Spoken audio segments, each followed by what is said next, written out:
Welcome to Ruminations. I am your host, Bobby Gill, and today's guest for episode number 1 is none other than Allan Savory.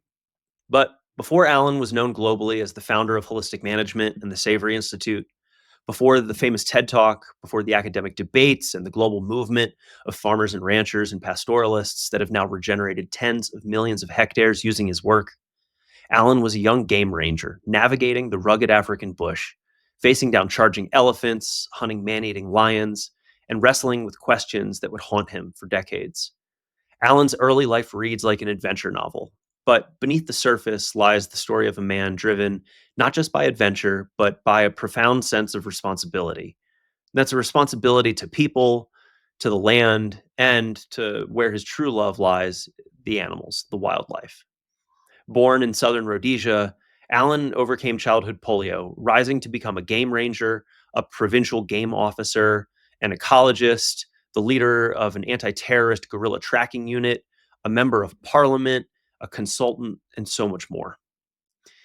In today's conversation, we'll delve into the defining moments of Allan's early career, the near fatal encounters with wildlife, the difficult decisions that led to regret, and maybe some growth, and the unexpected lessons he learned from indigenous trackers, poachers, and his colleagues in the field. But this isn't just a story about what happened back then. It's about how those experiences, both triumphant and painful, shaped the insights that eventually led to the creation of holistic management, a framework that's gone on to change how everyone in the agricultural space, whether they like to admit it or not, how they manage their landscapes and how they think about regeneration. So, whether you're an adventurer at heart, a conservationist, or someone seeking deeper wisdom about resilience and learning from failure, I think you're in for a special treat today. I think it's also important to note that a lot of the stories we're diving into today are coming directly from Allan's new memoir, which he announces the title for in this episode. So, I'll leave that to Allan to give you the name of the new memoir. I think you're going to like it. But let's get into it. Without further ado, here's my conversation with Allan Savory. Have you seen Allan Savory's TED Talk? There's a set of before and after photos in that TED Talk that show the transformation that's possible. And this particular set of photos are in Zimbabwe. It's totally barren land. And then just 3 or 4 years later, after managing holistically, the grasses are tall, head-high perennials. It's an incredible transformation. And there's a chance that you can go see this in person. We've got an upcoming Savory journey to go visit this site. This is the Dimangombe Conservancy. It's in Victoria Falls, Zimbabwe. It's Allan Savory's home. It's the birthplace of holistic management. It's the first ever Savory hub. We're running a trip in January of 2026. We're going to have a group of about 6 to 12 people going, and we've teamed up with the Africa Center for Holistic Management, and we're giving away one of these slots on the trip for free. If you want to get in on this, we've got a giveaway happening in celebration of Earth Day. There's 3 different ways to enter. Basically, you can donate to the Savory Institute, support our global mission regenerating grasslands, or you can support the local efforts that are happening at the Africa Center for Holistic Management over there at Dimangombe. The choice is yours. There's 3 ways to enter, 3 entries maximum per person. One lucky winner will be drawn to win this trip, which is valued at $4,300. Entries are open now. Get your entries in between now and May 15th when the contest closes, and then we'll select the winner. Airfare is not included. Terms and conditions apply. All the details are available on the website, which is savory.global/Earth Day giveaway. That is savory.global/Earth-Day-giveaway. We'll also link it here below the episode. We'll see you in Zim. Allan Savory, welcome to the Ruminations podcast. Thank you. Where are you today? Tell the viewers and listeners where I'm to find sitting you. in my study in Florida, so it's almost like a little historical museum, my study. Mm-hmm. What sort of, I see a lot of photos in the background, and I think I see a skull up on the wall back there. Yeah, that's why I said it's like a museum almost.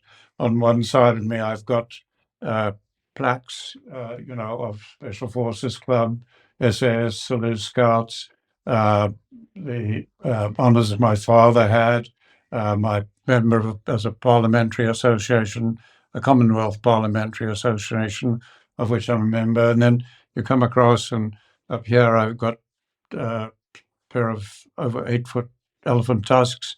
Yes, up there's the Rhodesian record buffalo head, the only trophy I ever shot, because I never Mm, believed in trophy shooting. And then behind me are pictures of Parliament, Army, etc., and game ranching days, and my hmm life with my horses and family. And right behind me is a famous French painting, The Finding of the Colours, after the first battle in southern Africa, where the British Army was defeated in a pitched battle with the native army, and I've mm, always honoured that.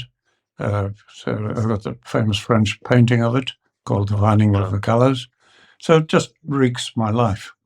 Yeah, I love it. I mean, I've been lucky enough to spend some time there with you at your home in Florida and at your home in Zimbabwe. But your office right there is a particularly special place, given the history of everything that we found there.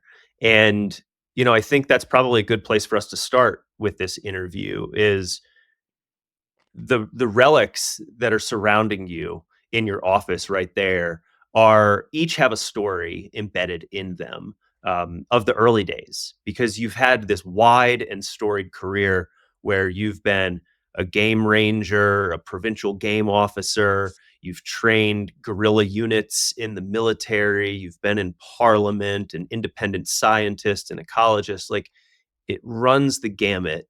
And it's a fascinating life that you've had. And what we're here to talk about today, I think, is a little different from what folks are used to hearing from you.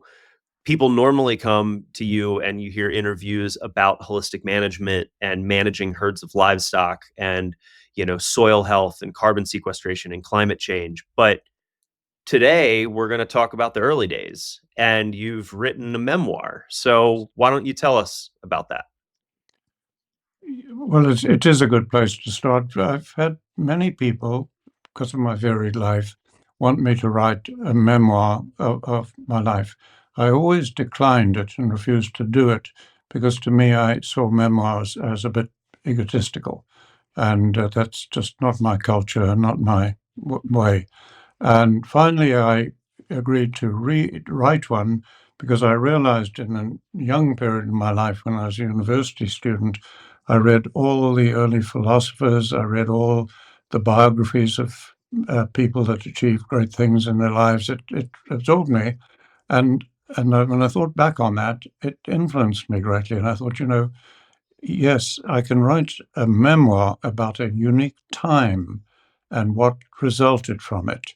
And that's what I've done. Not a memoir about my life, but a series of careers all happening simultaneously in a unique time that led to the ability to manage complexity that we have today. So, yes, that hopefully will come out early this next year. We've been over a year on just fact checking. As an independent scientist, I've only survived this long, all the pressures I have, by being accurate, frank, honest, admitting error, and I've tried to keep that through the book. So a lot of time has been spent checking in political angle, historians, everything, people who are still alive, who participated, uh, are my facts correct? And now I'm happy that they are. And so we're finalizing now.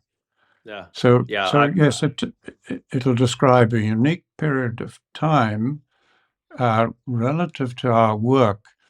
And if I could try to give you an indication of that, the American Constitution was totally unique. There'd never been anything like that. It arose from the founding fathers. It couldn't have arisen, I believe, any other way.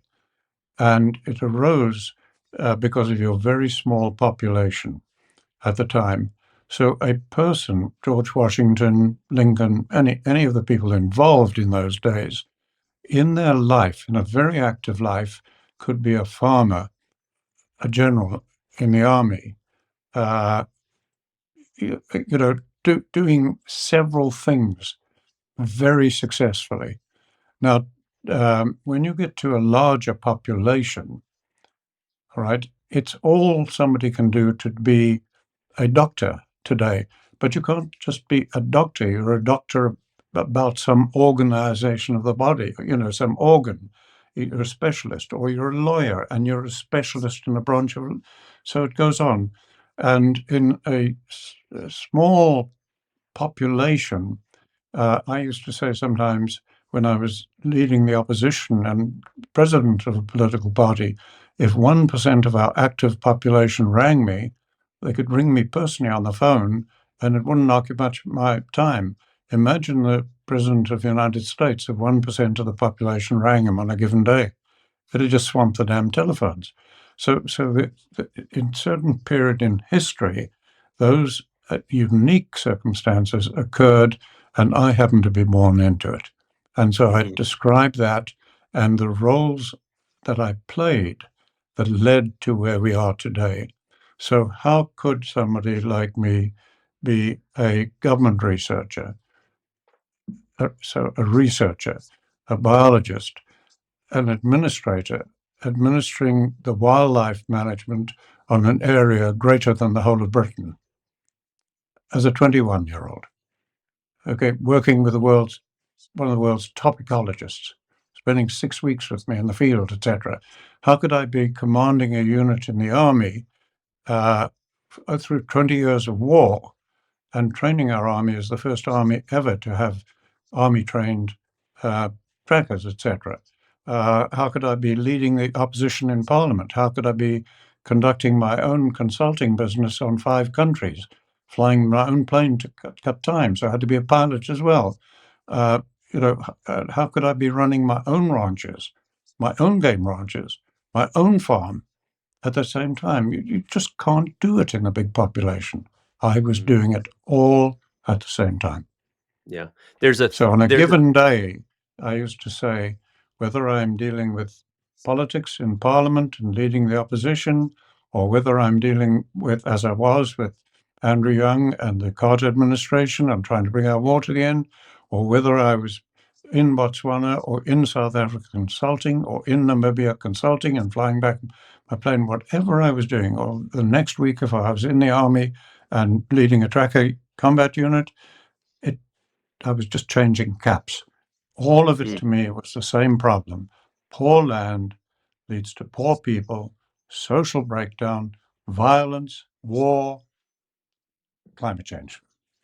I was mm. never off the same problem, whatever hat I was wearing. There's something that's coming up for me where I'm thinking in ecological terms of the edge effect, where a pasture meets a forest. That edge area is where you're going to find the greatest amount of biodiversity and activity because there are more ecological niches that are being filled where you have the crossover of two distinct um, landscapes in this instance. Same thing with the riparian area, and so taking that ecological concept and then applying it to careers and specialties or areas of expertise, it's essentially creating a lot of edge effect with different careers that you've had throughout your life, and that edge effect allowed knowledge from one domain to then be applied and bring insights to another domain and look at things differently where someone who only specialized in that one thing their entire life might not see it. Does that resonate at all? Yes, but let me take it uh, back a step to more basics. That's what I describe as a unique time. So I've mentioned small population. One of the points I make frequently and have made for many years is the way to solve the problems and to unite humans, which is what we have in the holistic framework, all right, could never have been developed by one person in the history of the world, could never have been developed in any university, any environmental organization, any one country, any other time in history. It was a unique set of circumstances that provided that, if you like to call it, edge effect or complexity. So if you look at what I've tried to portray in it, I was born into a country that was only 13 years old. I was born into a country where people still, the grandchildren and the children, were alive who had released thousands of slaves. As a small group of unique situation of a country developed by a company and not by Britain. I was in that situation, in a small thing, but I was also there at a period when the biggest empire in the world was dying. And we were an outpost of that empire. I was also participating in all this war, politics, farming, etc., at a time when colonialism was dying. The winds of change speech of Macmillan was sweeping Africa, etc. So all of this was going on at the same time. And we never could have solved this in one country. Thank God, due to me clashing with so many people, generals, politicians, academics, etc., ultimately, politically, I was forced into exile. So I went to a Caribbean island, and far-sighted people in the USDA who had been watching my work knew I was developing a new framework to manage complexity, essentially. We couldn't express it that clearly.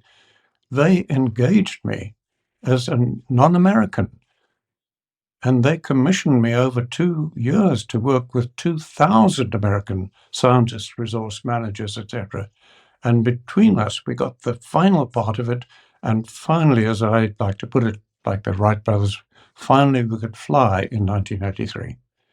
Now, that couldn't have happened if I hadn't been forced into exile, and some far-sighted bureaucrats in the USDA hadn't seen the need to commission me over 2 years to put 2,000 people through training. Mm-hmm. See, all that just coinciding, never had in history. Mm. And every piece of that was critical to finding a way that we could unite humans, get beyond conflict and struggle, and actually address the cause of why we're in such trouble with global biodiversity loss, desertification, megafires, fueling climate change. You mentioned butting heads with the folks at USDA.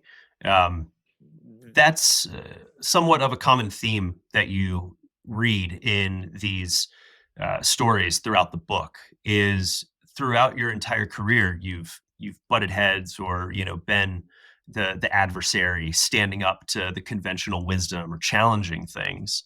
Um, where does that come from? Do you say, like, where does that aspect of your personality, or why do you think you find yourself in that position so often? I'll answer the question, but just to correct one thing, I didn't butt heads with the USDA. They engaged me, and I worked with 2,000 people, hundreds, majority of them good people, bright, really caring for the country. But what happened was they were there as scientists, as resource managers, etc. The institution then banned all further training. So that is one of the things, big learnings we got out of it. The interagency committee of all the branches of USDA, etc., and the land-grant colleges, that sort of thing. But they became friends. So where I did butt heads was in those early stages in Africa that we're talking about.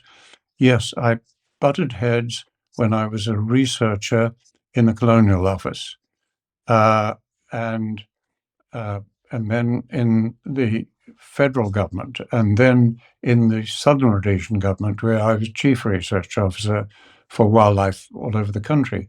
And yes, I butted heads to the point that I realized that to be a scientist was almost impossible for me in an institution. Uh, and so I realized I have to become an independent scientist. I had no idea how I'd support my family or anything, but I resigned and determined to become an independent scientist, and I've been one ever since. Because for me, honest science within an institution was very difficult, if not impossible. Mm. You, the book opens with you in a hospital bed dealing with polio.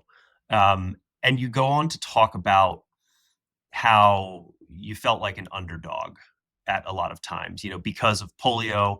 You have, that limp, which then, led to, certain conflicts with schoolmates.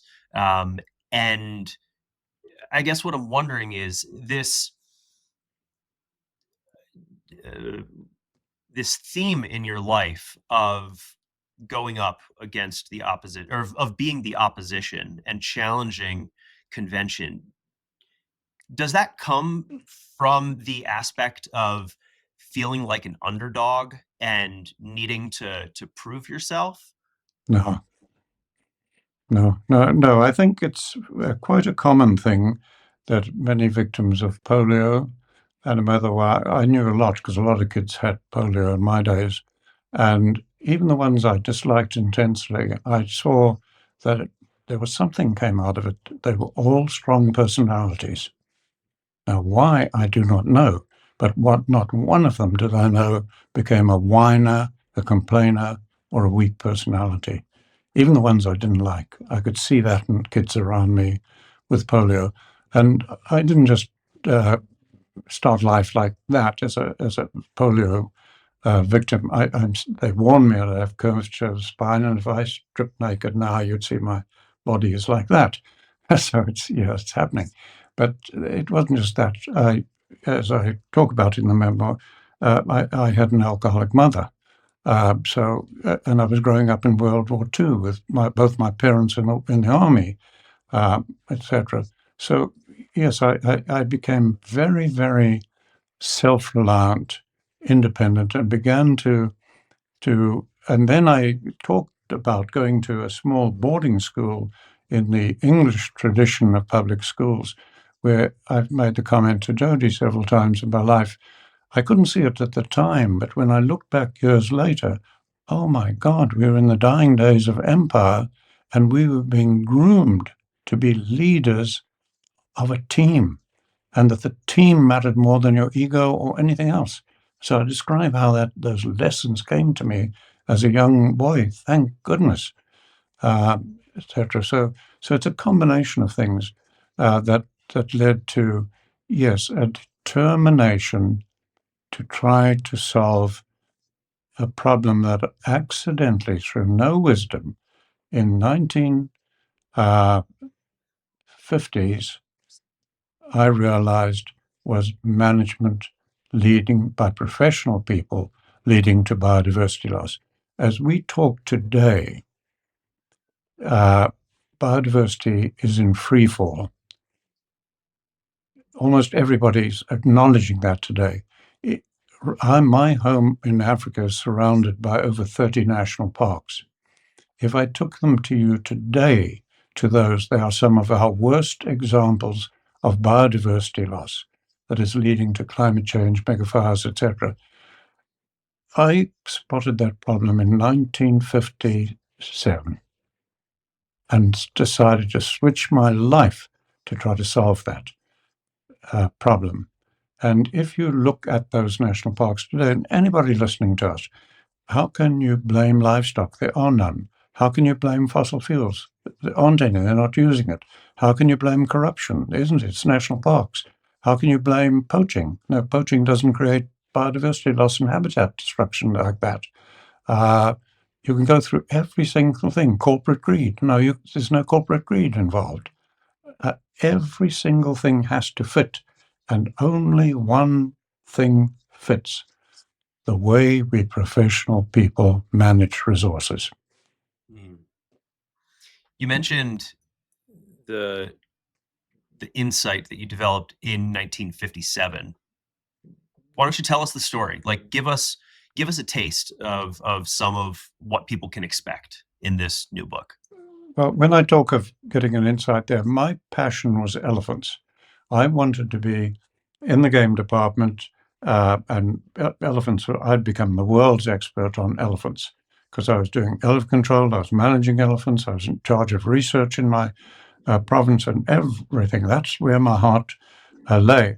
Then I had Sir Frank Fraser Darling sent out by the Colonial Office, and he spent 6 weeks with me on a camp bed next to me, at my campfire, in the Land Rover with me, walking with me for 6 weeks. And I kept pointing out the biodiversity loss occurring in areas we hadn't even formed national parks yet. We were just setting them aside as future national parks. And I kept saying to the world's top expert at that time, what do we do about this? What is causing this? And night after night, he had no solution. And one night, he said to me, because we became firm friends, and one night he said to me, for God's sake, Allan, why don't you shut up? You're becoming a bore. And I said, FD, which is what I called him, Fraser Darling, I said, I have no intention of shutting up. This is my country. This is my life. This is everything I believe in that is being destroyed. And I'm the professional officer and the researcher where this is happening over a size greater than England, Britain. I need answers. And he had no answers. And his actual words to me, and I think I mentioned them in the memoir, was, Allan, you only have two options before you. And I said, what are they? He said, you'll go back to academia, become a researcher, write research papers, get acclaim, get fame, and you'll never worry about what happens. You have pursued your career for your life. Or, he said, you will go into politics. I, that night by the campfire, swore blind I would never go into politics. I thought it was totally dishonest, had all the usual views of an immature young man. And years later, I visited him while hawking in Scotland, and I said to him, he was an old man by then and knighted by then, and I said, FD, do you remember that night in Memorial on Tipa? And he said, yeah, he did. And I said, you were right. I'm now leader of the opposition in Parliament. So Did I didn't have answers, but I became determined to give up my passion to be a researcher, writing papers, making a career for myself. I was prepared to give up all of that to try to solve this problem. when when FD had that prediction about you'll either become an academic or a politician, did you have any I mean, did you feel a resistance to that? Like, did that prediction sit with you over time? Like, I guess I'm wondering, No, like, was that something that you carried with you? no, it didn't carry it with me at all. We just, that's the discussion we had. And I said, I won't do either of those. I will never go back to being an academic. I want to solve this problem and I don't intend to go into politics. Well, from there on, I got more and more into military, army, warfare, politics, but always wearing the same hat and trying to solve this problem. So no, it didn't. I just remembered it as a pleasant memory with a wonderful man and a good friend, and in fact, I still have in my library his personal copy of Sir John Russell's Soil Conditions and Plant Growth, which he gave me and said to Allan for a happy Ulendo, signed Frank, Fraser Darling, etc. that day. And I've always been grateful for that. That was the parting gift he gave me, because he pointed my nose at the soil, at ecosystem processes as it became, rather than peripheral things. And so he gave me a pointer in the right direction for a major part of solving the problem. Mm. And throughout the book, I've tried to credit every single person who gave us any clue to solving this problem in the long run. I believe I've credited every single one of them. Mhm. Well, I think two of the most well-known that you often credit are Jan Smuts and his book Holism and Evolution, and André Voisin, the French agronomist who did his work on dairy.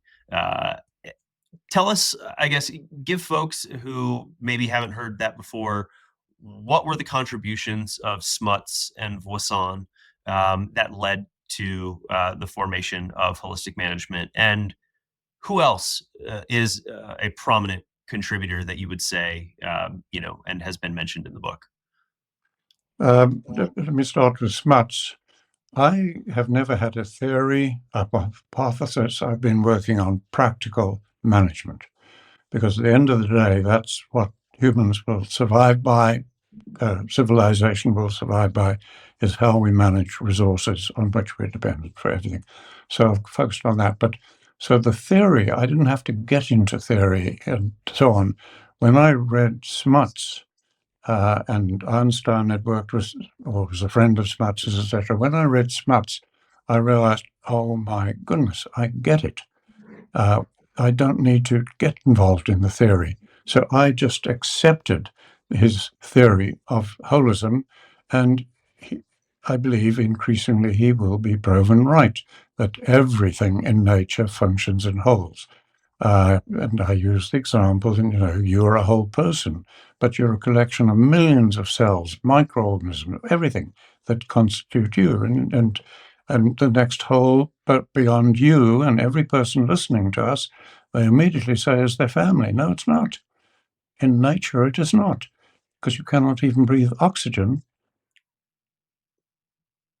unless you have biodiversity from which oxygen is coming.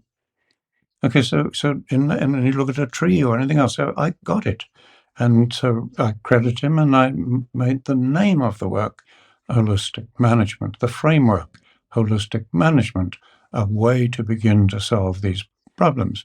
So yes, I credit him totally. I saw him when I was a little boy, when he came to Rhodesia at the end of the war with the king and queen, and the Queen Elizabeth, who was then a teenager, and I was one of the little boys waving to her. And Smuts was there, but I wish I could sit around the campfire and talk to him today, because he believed his theory would go towards ethical beings. And today I could show him how that can happen. Mhm. So what he believed and never lived to write, but what we can pick up from his writings to the Quakers and so on through 2 world wars, what he believed his theory would lead towards, it actually does if we manage holistically our lives. So I would love to be able to talk to him today. So Yeah. that's for If Smuts. Now, if you could have that campfire discussion with Smuts, what would you ask him? Like, what more is there to learn from his perspective that perhaps you aren't able to get just from his writings? no, I don't know the answer to that, and I wouldn't approach it that way. I would just be discussing it with him and saying, your theory, which Einstein allegedly said two constructs would change the world. One was his own theory, and the other, he said, was Smuts's theory of holism and evolution. So I would just discuss him, where did he think that was going in his life, confirm what we know from his letters and the family and so on. And so, interestingly, we've discovered how people could do that, and so on. So I would have a discussion at that level with him. I had dinner one night with a very close friend of the Dalai Lama. I've never met the Dalai Lama, but I had a dinner with a very close friend who's actually written books with him and so on. And I posed a question to him, and I said, is the Dalai Lama ethical? And he said, absolutely, because that's what Smuts was leading towards. What he thought we would become ethical beings. So I just asked, is the Dalai Lama ethical? And he assured me it was. And I said, no, no human has ever been able to be ethical. Why is that? Ethical means ethical to another human being, but you're indivisible from your environment. So if you're being ethical to other human beings, but you're destroying the environment and the habitat without which they cannot live, Are you being ethical? No, you can only be ethical to all of it together, humans and nature indivisible. And we didn't have the ability to do that until 1983. Mhm. Okay, so that's So Smuts. that's the sort of level I would be discussing it with Smuts and saying, for your interest, this is what has happened. Uh, because I would be saying to him, religions have tried to reward people for being truly wonderful, ethical beings by making them saints, etc. But I said, when I think of myself and I think of everybody, we all act in our own self-interest all the time. And those people have done so to extraordinary level, etc. But when people are managing holistically their lives, because people only manage three things, not thousands as they believe and as the world believes, when they're managing their lives tied to their life-supporting environment holistically, at that point they suddenly realize, oh my God, it's never in my self-interest of me or my family to damage another human or to damage the environment. But when you get that realization, you realize, yes, we can become ethical beings if we can just stop squabbling, fighting, blaming, the chaos that you're getting at Davos and environmental conferences. It's just chaos.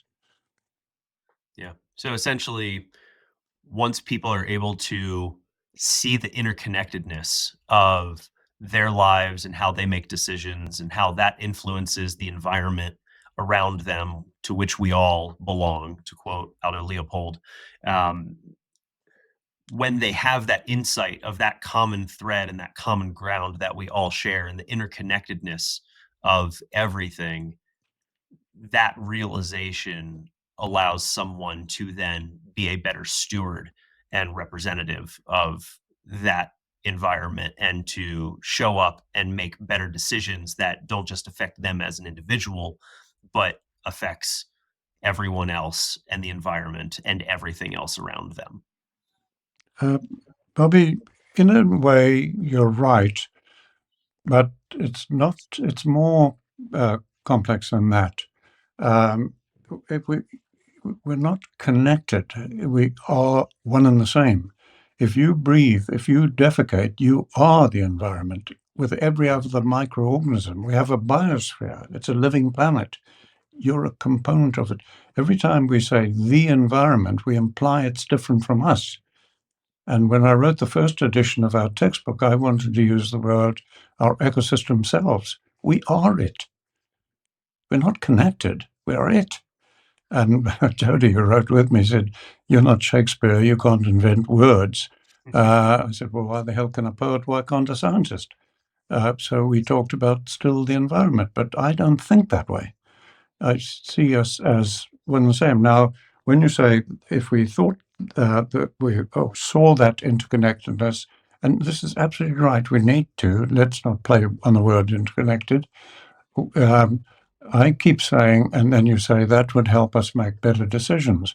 Well, a point I make in our textbook and will make to the dying day of my life is we would be arrogant if we were thought we were the first people to think like that. There's so much evidence that Native Americans, Aborigines, Pygmies, Sand Bushmen, all sorts of people in the history of the world saw their connection to nature and the environment, and we lost it with modern Western science. So those people had that connection. They try to think apparently of decisions 7 generations hence. In North America, how much did they help it? Already civilizations had failed before the Spaniards arrived with livestock. Already North America was starting to build up these mega fires. If you look at Australia, where they were superb at that, the pollen record shows that they had changed the whole of Australia from a fire-fearing, fire-phobic vegetation to a fire-dependent vegetation over 50,000 years. So it didn't help, and we will never change, I believe, how humans make decisions. That is one of the things we discovered in 1983, is that you and me and everybody listening to us, and Please, somebody call in and correct at any time if I'm wrong. But think about our lives and think about institutions or political parties or anything. Um, don't we make every conscious decision to meet a need we have, a desire we have, or to meet a problem, address a problem? Yes, we do. It's hard to think of any conscious decision. And then how do we make decisions? It's always been the same. It's the same for all choosing animals. We make the decision to meet our need, desire, or solve the problem on expert advice, past opinion, cash flow, cost effective, laws, cultural norms, blah, blah, blah, blah, blah, blah, friends' advice. We make the decision, we assume we're right, and management is adaptive. We adapt. It proves wrong. We've destroyed 20 civilizations already, so we'll never change that. But that's why our organization and our textbook is called, the whole textbook is holistic management, not holistic decision making, because there's nothing different. We haven't changed decision making at all. What we've made is brought it into management, so that when you've made that decision on expert advice, research, and everything, you now weigh it up in the light or the context that is a new concept. So if you look what drives my work, then what I discovered with thousands of people's help when I exiled years, if you look at that, uh, I lost my train of thought there. It's all right. It's all right. I think we're Okay, no, veering off. I got Go it. ahead. I got it. So if you look at everything in my textbook, the holistic framework, it is driven by a new concept called a holistic context. So now we have a context before we take a management action to see if that is in line with how you're going to unite with our environment and for thousands of years, for future generations. Now, that concept, uh, I believe, you will not find in any branch of science because it doesn't exist. It didn't until we developed it. We, being hundreds of people working with me, other professional people. It's not in any branch of science. It's not in any philosophy in the world. No philosopher ever came close to that. And it's not in any religion in the world. So it is a totally new concept. Now, when you have a new concept like that that drives it, it does lead to difficulties because what I've learned over years of training thousands of people is I've never, ever seen ignorance block learning. Never. The only two things I've ever seen block learning is what we already know as adults and our egos. Now, children don't have those. So if I was to try and bring a family or anything into managing that family holistically, I would love to work with the children and the parents together. And the children would help the parents. All right. Let's go back to some of those early influences. So you discussed Smuts and his contributions with, his concept of holism, which, is very prominent given that it's called holistic management. There's André Voisin and his rational grazing, and that's the main insight there is that overgrazing is not a function of the number of animals, but rather due to the timing at which those animals are exposed to a plant. And so, is that right? That's a significant contribution of Voisin. Yes, I mention this in the memoir and make it very clear. Uh, what I got from when I realized that it's impossible to stop global biodiversity loss and desertification with fire and technology, the only two tools that humans have. Nobody listening to us can even drink milk unless they go to a cow and suck, unless they use technology. All right, so humans only had two tools, fire and technology.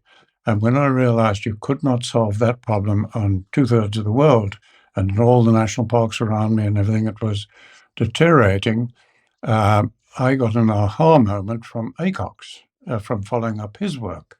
And that led me to an aha moment where I realized, oh my goodness, how wrong I'd been, because I had been one of the strongest opponents of livestock. I made George Monbiot look like a bloody angel. Okay, I was really a fanatical young man, and I realized, oh my God, I've been wrong. We cannot solve this problem without livestock. So then I said, well, how do we do it? Every way we've ever run livestock, and livestock is the culture of people, pastoralists and so on, has led to biodiversity loss and desertification in the bulk of the world, not in humid environments, but in the bulk of the world it has. So then I thought, well, how the hell do we do that? And that's when I went to Voisin's work, because I'd bought his book 3 or 4 years before, read it. It was about pasture management in France. I thought, what the hell's that got to do with elephants and wildlife in Africa? So I just put it on the shelf, didn't really study it. So now when I realized, oh, we have to, I started looking at, well, what's out there in range science, Voisin's work, etc. And range science had nothing at all. And Voisin had something. So when I read him, I immediately said, he solved this problem. And I told about that story in the memoir, and how I got 2 rancher guinea pigs to help work with me, and we put in motion his rational grazing, and we fell on our faces. And he had given us that clue that time was more important than numbers. Not quite the way. It's not the time that the animal is exposed to the plants, as you asked. It's actually the other way around. Right. An easy mistake to make. Yeah. Yes. And he'd given us that clue that it was an issue of time of exposure of the plants and re-exposure. I got that clear, and he'd solved that problem. Right, that's part of it. Now, when we did that and practiced that on 2 ranches, and I went out every day on a little motorbike looking, and after rain and everything, I realized this is not doing it. It's not doing what we need and what I'd seen under wildlife and so on in near natural conditions. And at that point I said, okay, he's not wrong. Some planning process is needed, because he had studied rotational grazing over 200 years in Europe. Am I cut off? Nope, you're good. That was just Okay. He had studied rotational grazing over 200 years in Europe, etc., and found that it invariably led to loss of biodiversity, etc., but not to desertification in the humid environments of the world. So when it crashed with us, or we ran into problems, I said, all right, he's given us a second clue. He is not wrong. Some process of planning is required to replace all grazing systems that humans have ever practiced. And so I said, all right, his is not sophisticated enough to handle the wildlife, the crops, the long dry months in Africa, etc. So then I talk about it in the book, in the memoir. I said, well, I'm an independent scientist. I have almost no resources. So I better research what other professions have done. And I looked at Harvard Business School and business libraries and everything, and the whole books on management. And none of them had ever addressed anything as complicated, as complex as this. And they took far too much academic training before you were qualified, etc. And then logically, because I was in the army and an officer in the army, and we were trained under Sandhurst training as part of colonial Commonwealth forces, and I looked at how we did things, or how the army had developed over the last 1,000 years. They had fought battle after battle after battle, where you don't know what's going to happen. You're unpredictable. Anything could change any moment. How had they taught rapidly civilians being called into an army as officers to come up with the best possible plan at any moment in time? I said, I'm not going to reinvent the wheel. So in the book, and always, I've credited Sandhurst Military Academy. Now, they wouldn't recognize it, but the concept of how to plan a complicated situation came from them, not from me. So it came from Voisin giving me a clue, then looking at who in the world, what profession has come even close to this, and was the army.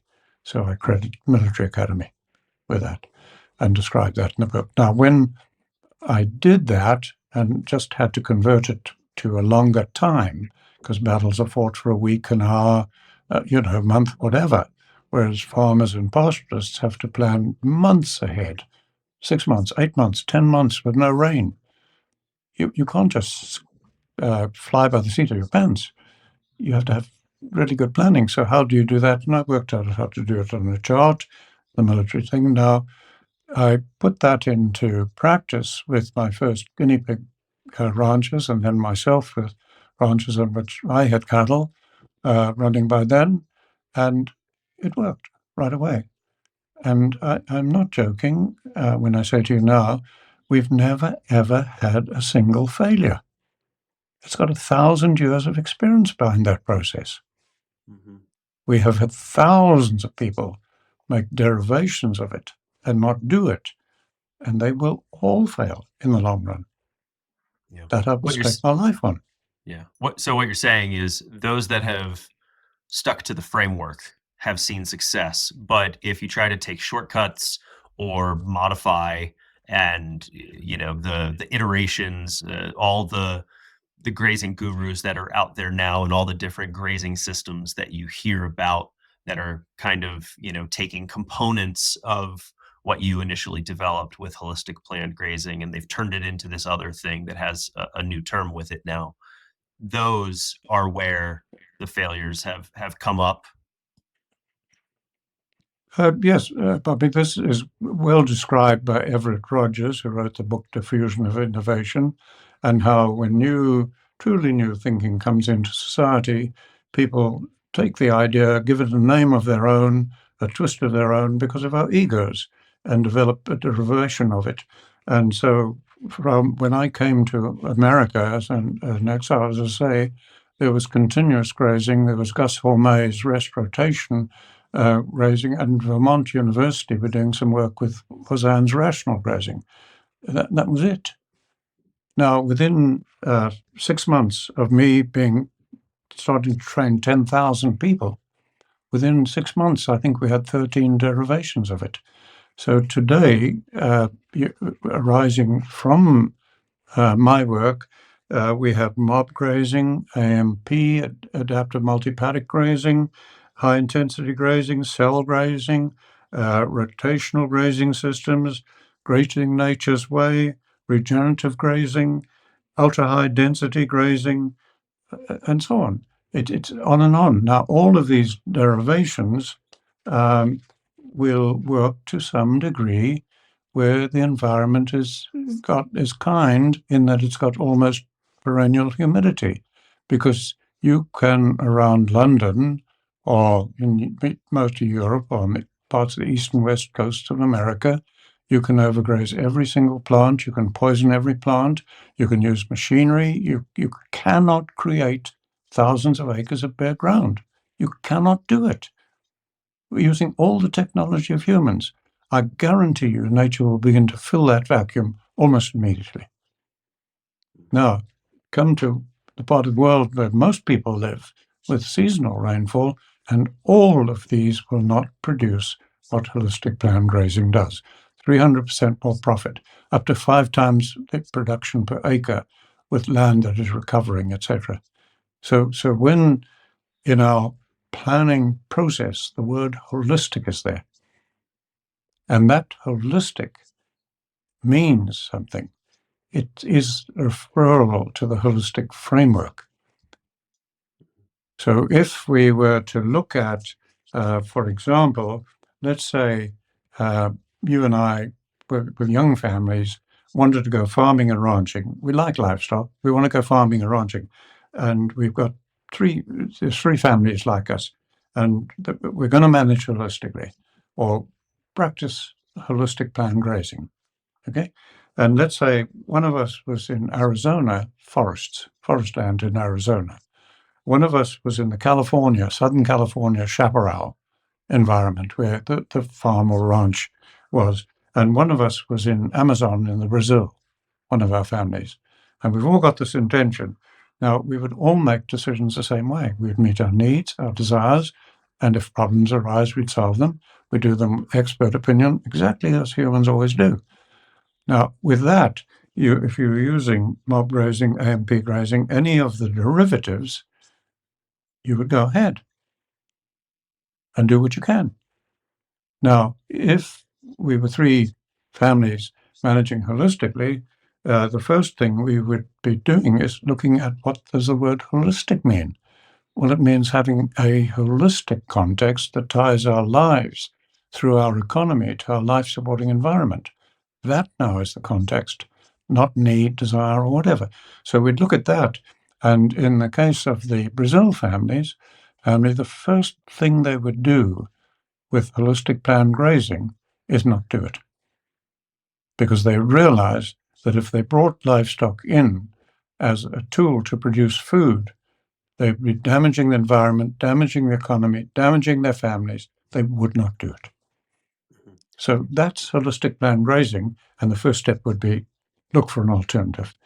Now, if we were in the Arizona chaparral or the Alan, or California chaparral, before you get into the chaparral, my computer for some reason is not charging, and so I want to make sure that I fix that before I accidentally okay, get booted. So 1 second while I try to problem solve over here. There we go. Okay. Okay, so if we were either of the families in the California chaparral, where these mega fires are and so on, or we're in Arizona forests, where the same sort of thing, if we're in those, in that first step, looking at our holistic context and the tools available to us to manage our lives and our environment to produce food, we've only got technology, fire, two, and if we're looking at holistic management, we've got livestock as a tool with the holistic planned grazing process. So when we look at those and the holistic context of any normal family, any human being, the first thing we would see is we cannot sustain our lives, we cannot sustain the environment or the economy with technology and fire. We have no option. As I said in the TED Talk, it is not desirable to use livestock. It's impossible without them. We would realize that. And then we'd say, okay, we have to use livestock, whereas the other family in Brazil had to get out of it. Now we would look at how do you run the livestock? And we'd look at all the derivatives, and every one of them would not meet the holistic context, wouldn't be in line with that. Then we'd look at holistic planned grazing, and it meets all the requirements, fills in the box, and then we'd proceed with that. And that means opening our minds to all sounds, even though no matter how much research it is, when we've made a decision and now going to take it into management, we're going to assume we're wrong because nature is so complex. And we're going to have a feedback loop, and our management is going to be proactive, never adaptive. This episode is brought to you by Savory's growing community of regenerating members, listeners like you who care about real solutions for our global grasslands. Over the past decade, the Savory Institute has helped restore more than 100 million acres through holistic planned grazing, creating productive and resilient landscapes where fertile soils lead to healthy food and thriving communities. But this kind of impact is only possible with support from people like you. For just $10 a month, less than the cost of lunch, your support can help restore nearly 400 acres of land every single year. And as a regenerating member, you'll join our global community of over 600 like-minded people committed to making real change where it matters the most. You'll get access to Savory's private online network, a free holistic management online course, discounts from partner brands, and even opportunities to connect with Allan Savory. Signing up is fast, easy, and it makes a real impact. Just visit savory.global/member, that's savory.global/member, and start making an impact today. Let's go back a little bit. You mentioned Acocks. So John Acocks, he's a South African gentleman, and he wrote an article that you read one day. What did he say in that article that intrigued you, and what happened from there? Okay, I tell that story because it's so important, and credit John Acocks with it. I was visiting one of the game ranches. I was totally antagonistic to livestock. That's why I, with two American scientists, had developed the game ranching concept to replace livestock. I was seeing that we weren't really succeeding, that the environment was still deteriorating, even though we were increasing game populations. And I happened to be visiting one of my clients, game ranching client, and on his coffee table he had a South African Farmers Weekly magazine. So it's a magazine in which stuff is put out, but for farmers, well known thing. And the cover said, John Acocks says South Africa is understocked and overgrazed. And I thought, that's a novel thought. Now, the academic world went ballistic. That was like throwing a pork chop in a synagogue. So when I looked at it, I said, no, that's the first new idea I've seen. I'm desperate for solutions. And so I tracked Acocks down, phoned him, said, can I visit you? I didn't want to talk over the phone. And I went down. I'd never been that far south in Africa in the middle of winter. I was broke. I was struggling as an independent scientist with no resources. So I cobbled together enough money for my diesel fuel in my uh, Peugeot station wagon, and I went down there. I didn't have a jersey. I'd never been in snow. I didn't know that it was that cold 1,000 miles south. And I had to tough it out and pretend I did. I had to sleep in my car. I took food in my car. I only had money for fuel there and back. And anyway, I went and met John Acocks, delightful old man. Listened to him because I'd come to learn, and I listened to his theory of why the Karoo Desert had spread, etc. And I said, now, is there somebody I can look at on the ground who's practicing what you say? And he said, yes, Len and Denise Howell, a ranching couple. I said, could you introduce me? And he did. He phoned them. They invited me to come and stay. And thank God lent me a jacket. And I didn't have to pretend to be tough and not admit I was broke. They took me on the land, and then I tell that story about how, with my totally antagonistic attitude, like almost all environmentalists and so on in most of the world for thousands of years, I mentioned how going around on the land looking, I was seeing why I was excited. Other plant species were coming in. Lots of things were exciting, but I was seeing that the four ecosystem processes, which, by the way, are pulled together in our textbook, which I'd never seen pulled together by Leopold or anyone, but when I looked at those four processes, they weren't healthy. So I was seeing change in species, but not health in the whole. And so I was observing, just keeping quiet and asking questions. And we got to a fence, and I got out to open the gate. Len and Denise, his wife, were there. And I looked over to the left, and even though we were in midwinter, there was a healthier piece of land. All four processes, how water cycles, how energy flows, how community dynamics builds up, etc., were healthy. And I left the gate and rushed over there, and I was down digging in the soil, looking. They came over and said, what are you so excited about? I said, what did you do here? This is what I'm looking for. A healthy piece of land. It's almost impossible to find this. And I said, what happened here? They said, well, nothing. And they said, but it is a corner that when the snow's bad, the sheep crowd into that corner. I said, oh, livestock. They can solve this problem. So they gave me that tremendous aha. And then I tried Acocks' method and Voisin's, and I realized that Acocks was right for the wrong reasons. But still he was right. Still he gave us a clue. South Africa, like America, is horrifically understocked. There are pathetically few cattle in Arizona, New Mexico, etc., and same in South Africa, but it's desertifying.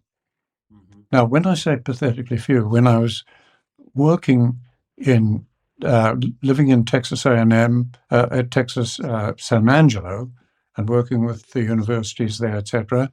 Bob Steger, who was professor of range science at Angelo State University, when he came through training with me, he said, "By the way, Alan, you are right." I said, "What do you mean?"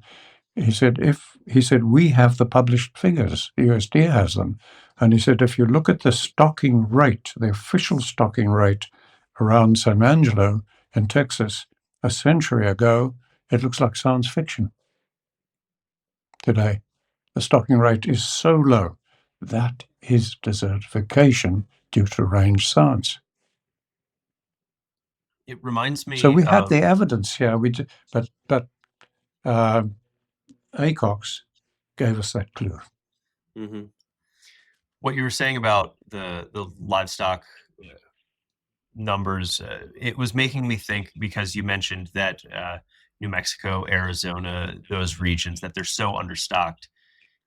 It reminds me of the Livestock Reduction Act that was implemented in the 1920s, where the government came in and essentially forced the Navajo to, I mean, through a variety of different policies, essentially decimated the Navajo sheep populations because they were claiming that the Navajo sheep were degrading the landscape. And so that was their justification for doing so. But what actually happened is with this Livestock Reduction Act and all the measures that they took to reduce them, it only ended up exacerbating the problem and making Yeah, things worse. And now the people who had depended on those sheep, now their lives have been ruined as well, and the landscape is worse off. yeah, So, absolutely. Now, we used that when I was commissioned by USDA to train 2,000 people. I used those sites. So you're right. In 1920s, they had the belief, and that belief had become scientific truth. There's no science to support it. It's a belief, much like religion or whatever. And so they had that belief, but they needed the evidence, the scientific evidence to justify that policy. And I believe they intended to shoot 50,000 sheep, was the number I was given by officials. So they put in research plots and excluded all livestock, the sheep in New Mexico, Utah, Southern California, Arizona. They put them in. And all of them, the plants grew. They photographed it. There's a whole report on it I have showing the photographs of the plants growing, grass growing. So they went ahead, and I think they shot 20,000 sheep or whatever it was. And yes, it got worse. And I've always said, and I've said it in the textbook, and I said it in the TED talk, thank God they left the research plots. So mhm, with government agents in the USDA, Forest Service, BLM, BIA, Soil Conservation Service, we visited those plots. We looked at them. Every single plot in the seasonal rainfall environments got worse. mhm, And that is the point. And I talked about that in the TED talk, and I talked about it in the textbook. So yeah, now it's not just us. That's been a belief for thousands of years. I believe, I'm not a scholar who can read it, but I believe you can go back in ancient texts. I was told this when I was working in Yemen and so on, and see them blaming the shepherds for causing the desert and the sands that were overwhelming the cities in biblical times. And that just became a scientific truth. There is not a scrap of evidence in any of the hundreds of papers I've read, peer-reviewed papers, that provides any scientific evidence that it was just assumed a truth. In fact, I've never read a range science book or paper that even defines overgrazing. You don't define something if you all know what it is. It's too many animals. mhm. And Voisin proved that wasn't right. I feel like we jumped ahead and got really into the specifics of holistic management, but I want to backtrack us and take us back to the period of time within the memoir and, really the earlier portion. I think one of we talked about one common thread throughout your storied career is kind of the butting of heads with authority figures at times.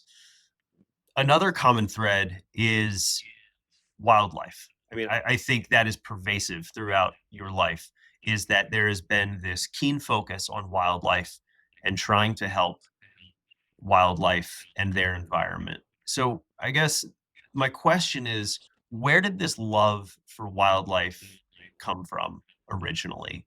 What led you to be so hyper focused on wildlife in your career? And then how did that transpire? Well, my early, and again, I describe this in the memoir, my earliest inclination was to go into the army. And because I went to a small boarding school, that it was said at the time in the whole of the British Empire, the three schools you were most likely to get into Sandhurst from were Eton, Harrow, and the school I went to in Africa, a little small school of 300 boys on the Botswana border. So I went there, and I'd grown up with a family in the army, everything, in the Second World War. But I was very, very immature, I think. But at least somehow I reasoned that there would be another 20 years at least before a major war. And thought, I don't want to spend the most active part of my life being a peacetime soldier. I'm not a peacetime soldier. So I gave up, uh, even though had already got Cert A Part 1 and 2, Sandhurst training and so on, could have gone as an officer cadet. So I gave that up, and my second passion was just wildlife. That was my career. Now, at that time in Africa, there was a minimum joining age, 25 years. You couldn't join a game department if you were under that because of the responsibilities, the dangers, etc. Lions, elephants, all the stuff we had to deal with. And I looked at that and I thought, what the hell am I going to do? I'm leaving school now, and I've got 5 years to wait before I can. I'm 19 or whatever, and 18, I think it was. And so a godfather of mine who had been in Burma during the war and come back and was a mentor of mine, he's persuaded my father. He said, send him to university to make up that time because we will need biologists and so on. So I didn't go to university for any other reason than to gain some years so that I could join into the game department because that was my love. And fortunately, I was so fanatical and I did so well at university academically, etc., that the colonial office made an exception, and I joined at 20 Mm. And with so my degree. tell So us about that's that time of joining the game department. What was your role when you joined the game department, and what sorts of things were you doing there? well, it plays a big part in it. When I joined under the director, etc., and the senior rangers who had become friends, and I'd used to go up there for holidays, and they'd mentor me, and I'd work with them and so on. When I joined, it all changed. The director had left. There were other people there, and at first I became a gunga din, just the boy that carries the water in the battlefield. My talents were never used. I was just rearranging stores, boots, and Mhm. the short. They weren't using me, and it got very, very frustrating. So basically, after a year, I just said, no, I'm going back to Southern Rhodesia, my own country, because I was in Northern Rhodesia in a colonial territory, or governed by Britain, and I'm going back because our people won't be the same. And I just jumped out of the frying pan into the fire.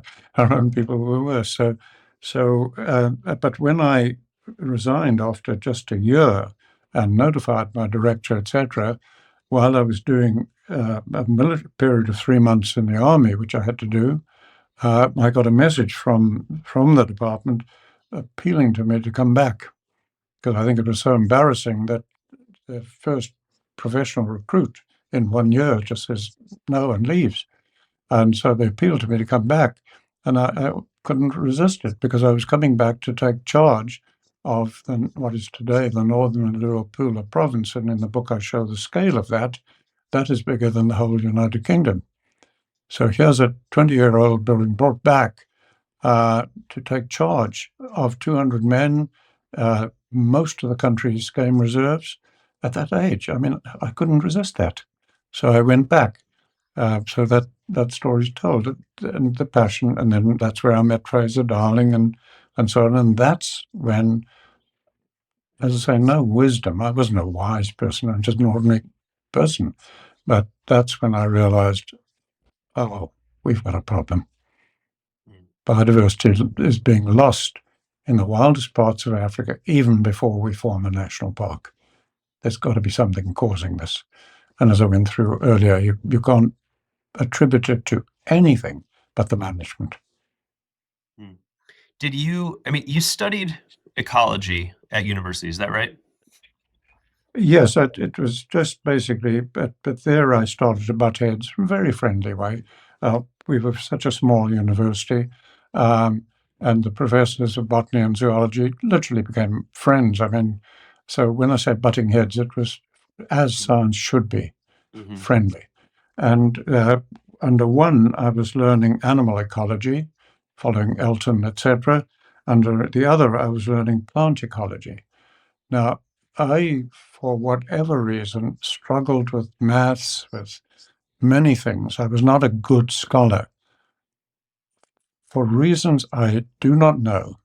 Just like some people are musicians, I am totally not musical, totally not mathematical. I'm stupid with those things. Literally, I'm not exaggerating.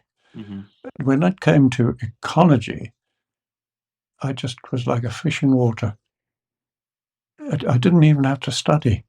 I just listened, I read the books, and it resonated. I'd arrived with something. So I began immediately to say in class as a young student to the professor teaching us plant ecology. And I would say, how can you have plant ecology? This doesn't make sense to me. It cannot. There can only be ecology, surely. That's a branch of science. So, and he'd say, "What do you mean?" I'd say, "Well, plants can't exist without animals and microorganisms, and it's difficult to see where plants and animals, whether which one, as you go into the microorganisms and so on." And he would say to me, "Well, Savory, if you want to be a bloody zoologist, go to the zoology department." And I'd say, no, Professor, when I'm there, we're learning animal ecology without the plants. It doesn't make sense to me. And, I argued to the time we left university, but they gave me the highest marks apparently ever in ecology, and I didn't even study. I just wrote the exams. So it was like reading music. It just resonated with me. And over time, I've proven right. It's only ecology. You cannot possibly have plant ecology. It indicates the subject isn't understood. But it was early days of ecology. But even today, you can Google it in America, and you can find textbooks written on fire ecology. Oh my God! Why don't we write a textbook on chainsaw ecology? Fire is a tool. How can you have fire ecology?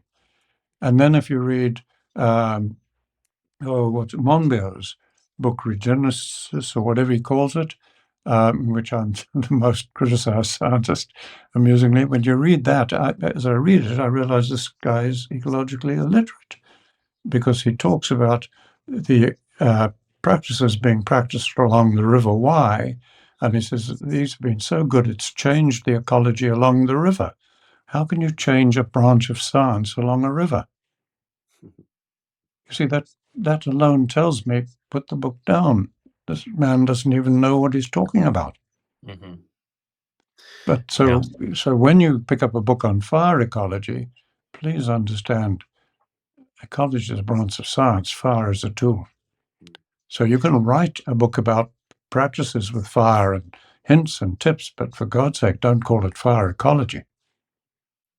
So, so you have a background in ecology, and then you enter the game department as a game ranger, where your job is to go about and deal with problematic wildlife, such as man-eating lions and elephants that are raiding villages' crops and things like that. Is that is the combination of those two, the practical experience out on the land trying to help wildlife combined with that understanding of ecology, is the intersection of the two where some of these insights started to form? Uh, they a lot began to form around tracking. So yes, as a young man, and I tell odd, interesting stories, adventure stories, to break the monotony in the memoir. Uh, I was at the center of action, wanted to be like you did. I know you wanted to go parachuting, and I was the same. So and most young men, or many young men, are like that. We want to be in the action, and I was like that. So I loved hunting problem hippos, problem elephants, or whatever, because this is dangerous. This is adventure. And then I observed that we always, as whites, had native trackers.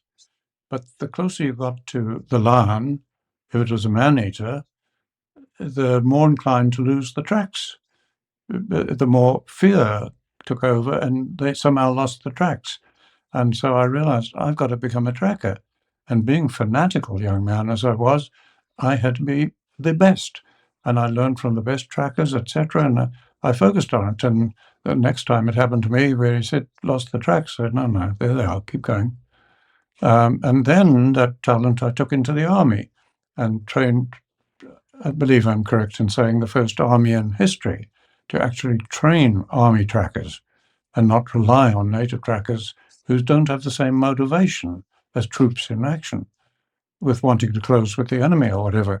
And so tracking featured more and more. And then relating it to ecology, I tell the story in the book how uh, I would be lying in the bush at night. I'm with four men. We've scattered because we're close to the enemy. We've been tracking for days. We've scattered because we can't afford a sentry. We've got to be alert all day. We can't be sentry all night, so we're hiding in the bush. We're sleeping in the rain. We can't light a fire. So you're just lying in the mud, waiting, trying to shelter your welcome, waiting for the dawn. You had a lot of time to think. And then I would think, why was it so easy 3 days ago to track people across that land? So much more difficult the next day, so difficult today. We were on the same rainfall. We were in the same soils, granites or basalts or whatever, or Kalahari sands.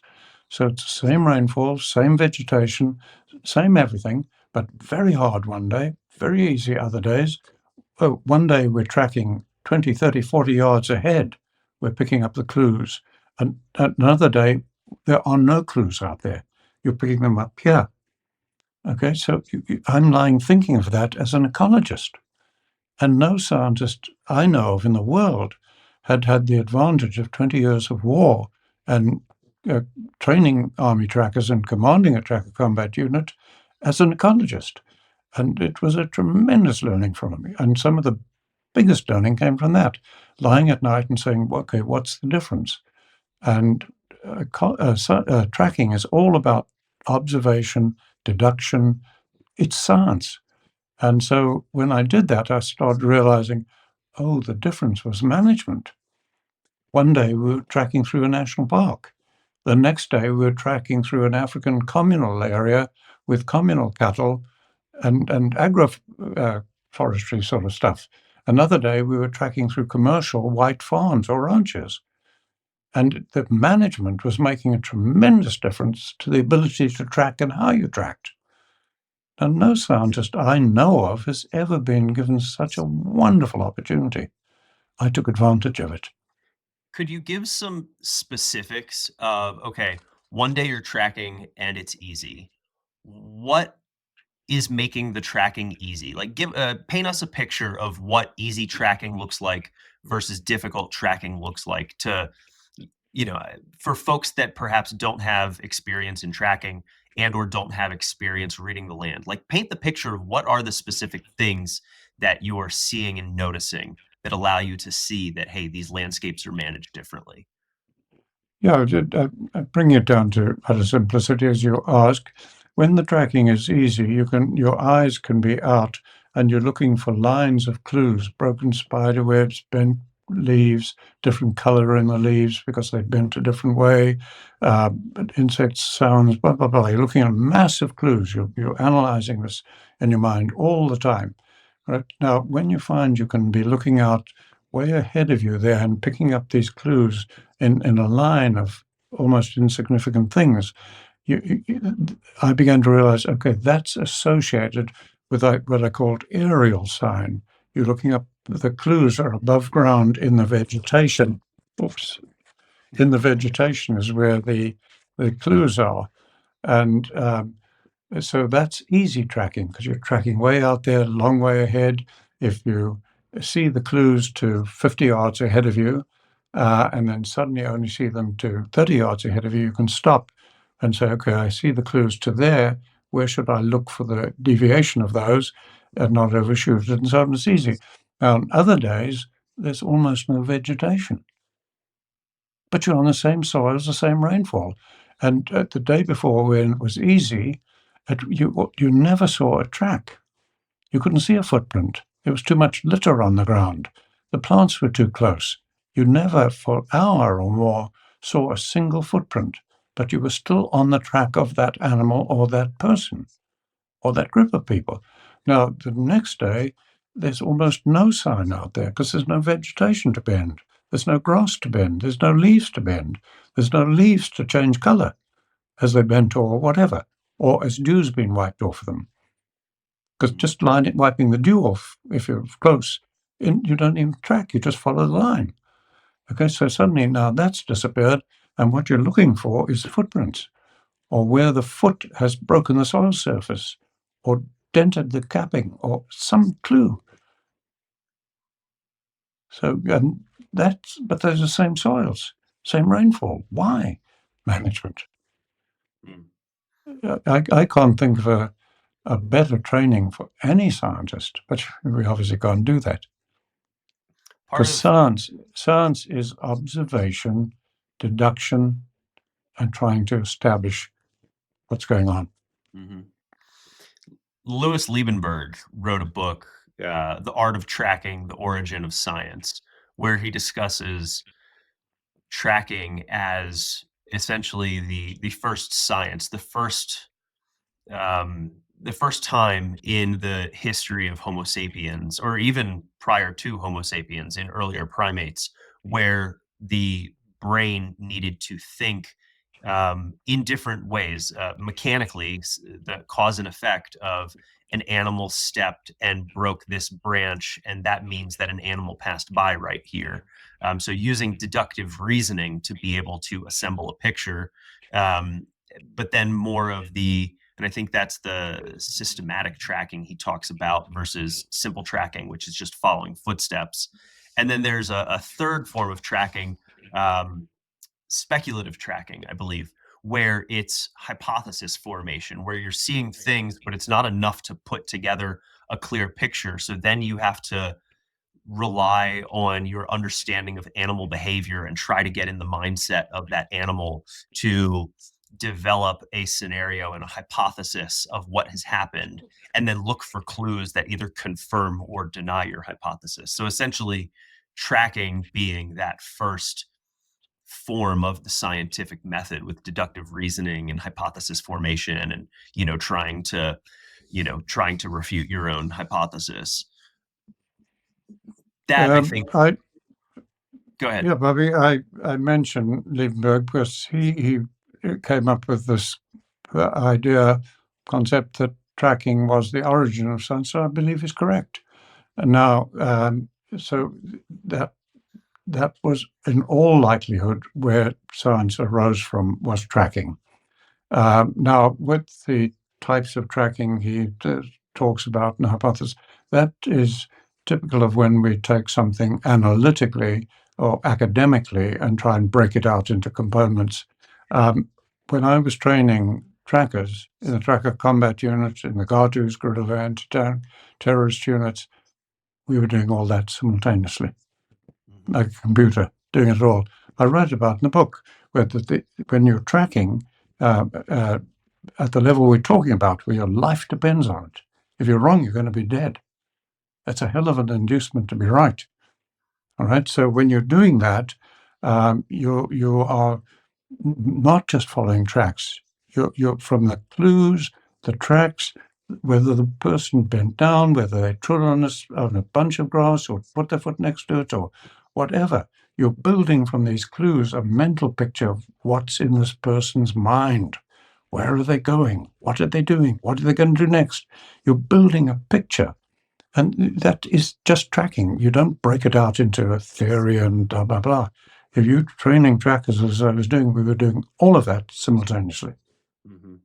Yeah, Boyd Vardy, in his book *A Lion Tracker's Guide to Life*, speaks a lot about getting into that mindset of it's essentially entering into a flow state where the tracker is following along and thinking as if they are the animal, and okay, what do I feel as I'm stepping right here, and oh, I look over my shoulder, and that means that they're pressing down into the ground a little bit more, and that's why you see the track goes a little bit deeper on this one side, and oh, a bird must have flown overhead, because Uh, then all of a sudden they jump in this direction, and it's Bobby, it's there's a lot of that stuff written. Most of these people, I don't want to be derogatory, most of these people are writing about it.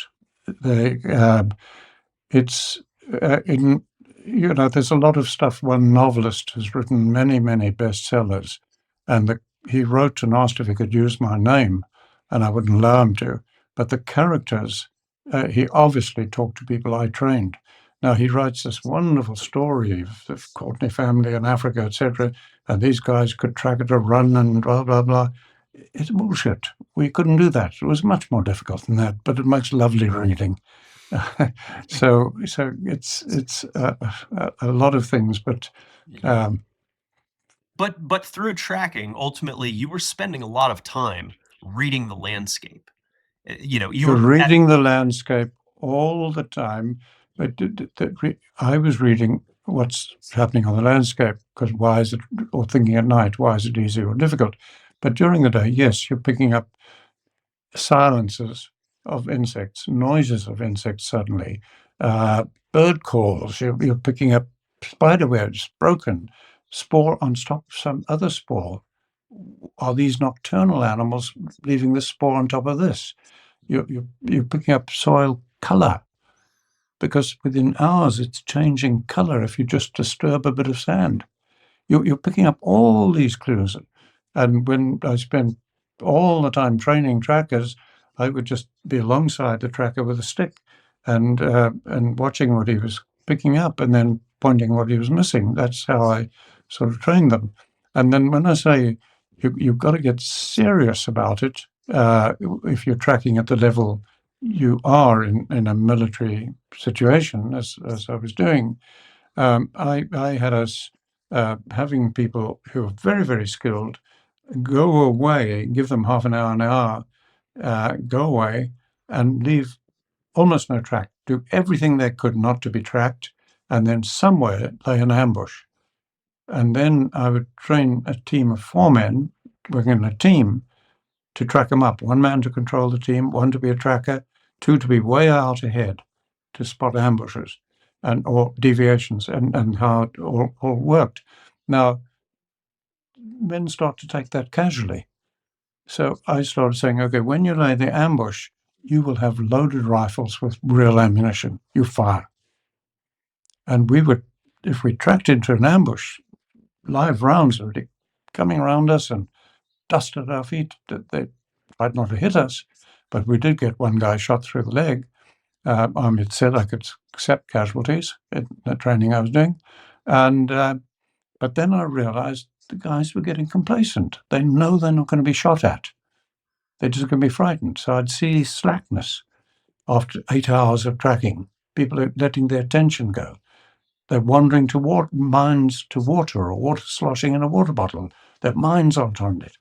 And then I started using catapults with the most powerful elastic we could and shooting stones.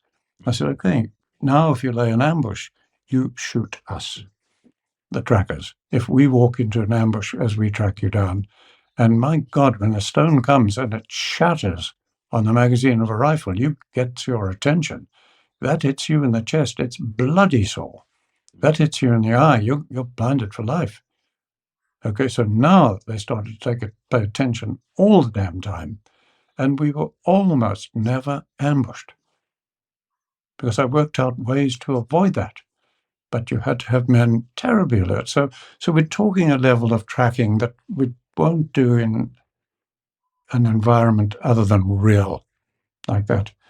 And yes, it's building up clues and making deductions, but in this case, your deductions have to be right, or there's a high chance you're dead. Mhm. There's a So it's a wonderful training ground. yeah. There's a picture I think that's starting to form that hopefully people are catching on to, that you've got this background in ecology and this deep love for wildlife and wanting to do what's right for them. You've got these roles of tracking problematic wildlife, that's your early career, and so you're spending a lot of time reading the land, looking at signs for how these wildlife have interacted with the landscape, because your job is to find them and deal with the problematic, to get the man-eating lions and hunt them down to make sure that they don't kill any other people. But in doing so, you're developing new insights about how wildlife interact with the land, and then, as you were saying, how the management of those landscapes, whether they're a national park or tribal lands or an established commercial ranch, how those landscapes look differently and make tracking easier or harder. There's a story that I'm recalling from the book where you're tracking a problematic hippo. Do you recall what story I'm talking about? Well, I'm not tracking. Yes, I'm not Where tracking the you're trying hippo. to find a I'm problematic I'm and deal trying with to it. hunt the hippo. He's gone Yes, into a swamp. Yeah, yes. Could you tell us the story of that hippo? Because I just love I that think story. it's I think it's left in the memoir. I took a lot of stories out because they're like uh, I don't want to be this to be about just adventures and what a Sure. good guy I am. So this one may be, but on that occasion, it actually involved something I also called my Manquala, that is referred to in the book. This hippo had killed 3 or 4 people. So I got a message from the district commissioner where the hippo was. So I went to deal with that myself with 2 African staff, very loyal guys who hunted with me all the time, older men than me. And we broke down in the Land Rover and spent a terrible night in the rains, 80-inch rainfall there, with mosquitoes, didn't sleep much. And I had the most vivid dream in my life that I got to the village, talked to the people, and they said, oh, yes, the hippo's gone down the stream into where it goes into a swamp. And so we got canoes, dug out canoes, and went down there. And the hippo attacked our canoe and it bit my leg off. And the dream woke up there. But I was almost scared. I'd never had a dream that vivid. Anyway, I didn't think more about it. Got the vehicle going. It worked out once at daylight. Got the engine started again, went, and we arrived at this place, Chinsali. The district commissioner gave me one of his staff to take us to the village. And when we got there, oh my God, this is actually the place I was at last night in my dream. So it was a bit puzzling, and I don't believe in that stuff. So anyway, then I said, "Where's the hippo? Oh, it's gone into the swamp below the village. Okay, can we take canoes and go and try and flush it out? I'll take the deep channel, and we'll fan canoes once we get to the swamp part onto the side to try and channel the hippo." So this is all done with the villagers, and I've got somebody paddling in my canoe, and I'm in the front. There's only 2 men. There's not much freeboard, and the others are going to do. Now, I took off almost everything. I only kept, I think, 4 rounds of ammunition for my rifle. Now, the elephant control guards, the older men on my staff who hunted with me all the time, they'd never seen me do that. And so they said to me, why are you doing this? You're stripping down everything. And I said, well, I have a hunch this hippo will get me. And I'm just stripping down to bare minimum. So anyway, I explained that to them. And so we went down, and I took the channel, and we were silent as could be. And the nose of my canoe was ahead of the hippo, which was on the bank in the swampy area, and the reeds were so thick, the nose of the canoe was beyond him, and he woke up, leapt out, and just pushed our canoe under the water, sank, with me and the man poling it behind. Fortunately were on the edge of the bank in clear water, and I had my foot in the canoe still and was holding it. And the Hippo, we could see it go upstream again. So now it was upstream of us, and we got the other canoes in. We got our canoe up, and when you've got a waterlogged canoe, you swish it backwards and forwards and shoot the water out of it. And we did that. And with other canoes to help us, we got back in because we're in water. So now we're going upstream, and I know I've got the Hippo upstream of us now.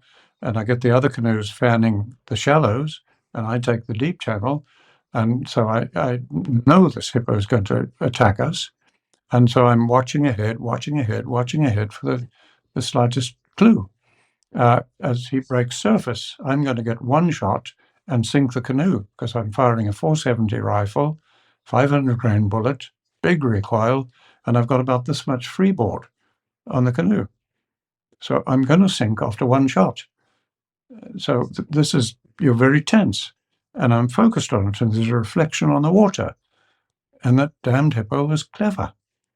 He didn't attack from in front. He just stayed below. We went over him, and I couldn't see because of the reflection on the water, and he attacked from behind on our right.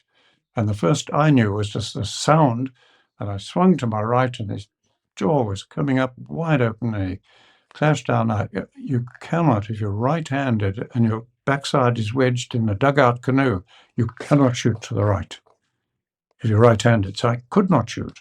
There wasn't time, and I couldn't shoot right-handed to my shoot to that. So all I could do was lean forward as far as I could, try and avoid his teeth. I mean, it's all a flash of happening, and held the rifle in my left hand, and he crushed the canoe. His teeth went through my jacket, didn't get my flesh. I was firmly in his mouth with the crushed canoe and in his lips, and he just took me underwater with him. And as we went underwater, I got a breath, and I got hold of his right ear with my right hand. And under the water, I got out when he opened his mouth. He swirled round and round, trying to bite me, but the water held me against his neck. As he swirled, the pressure held me, and I was holding his ear. But I had my rifle in my left hand, and I was underwater, and I was going to let go and fire the rifle. And I realized I'll kill myself. I'll just burst the rifle against my gut. I can't fire. And I can't, I'm running out of breath. So I let go of the ear, and I sank, helped by the weight of a 14-pound rifle.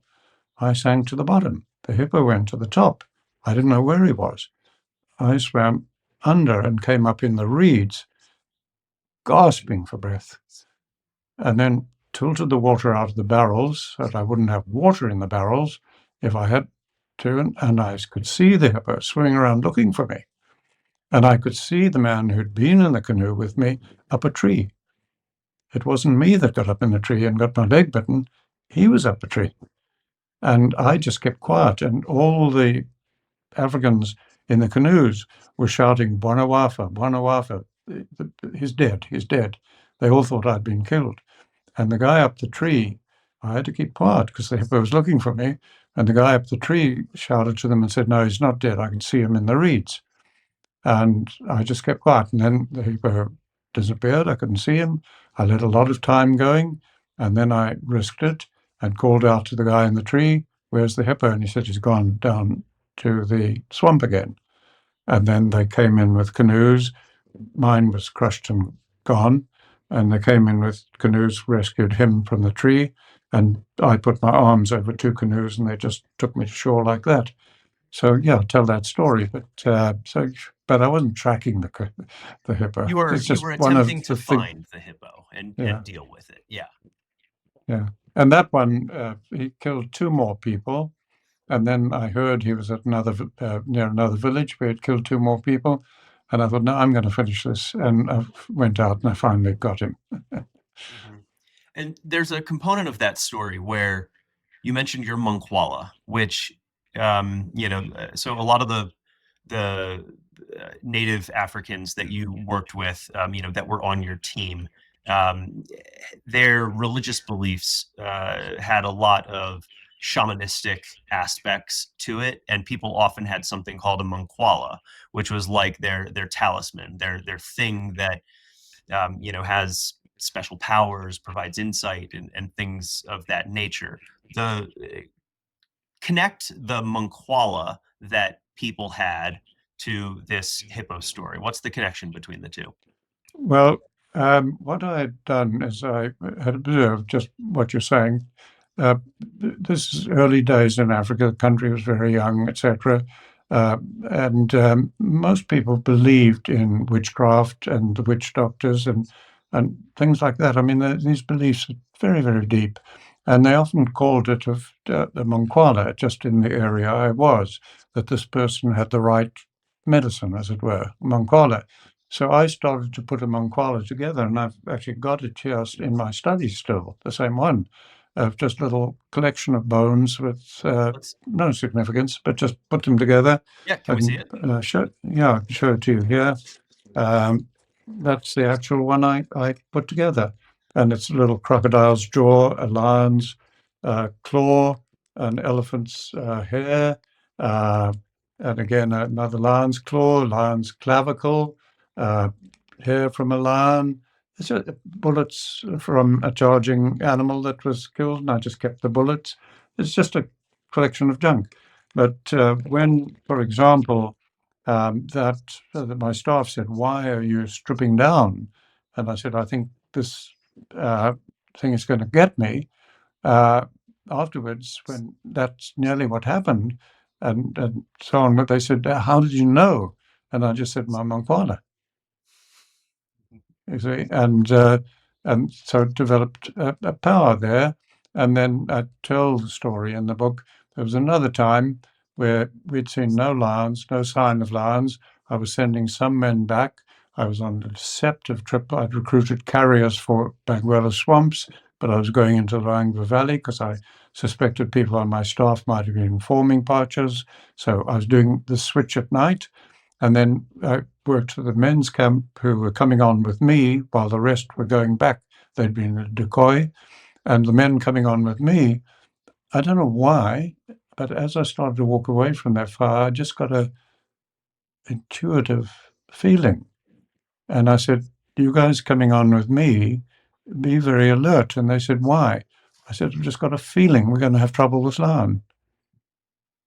Now, it so happened that not the next day, but the day after, we were unexpectedly charged by a lion from less than 10 yards way behind us on my left, sorry. And, we survived it. And again, they said, "How the hell did you know this?" And I said, "I didn't, I'm a koala."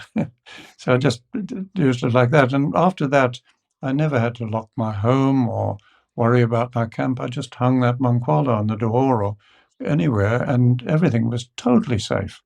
And then I did have an occasion where over the weekend, a lot of money was stolen from the safe. And my secretary asked if she should check it. And I said, "No, the safe she found this money was missing."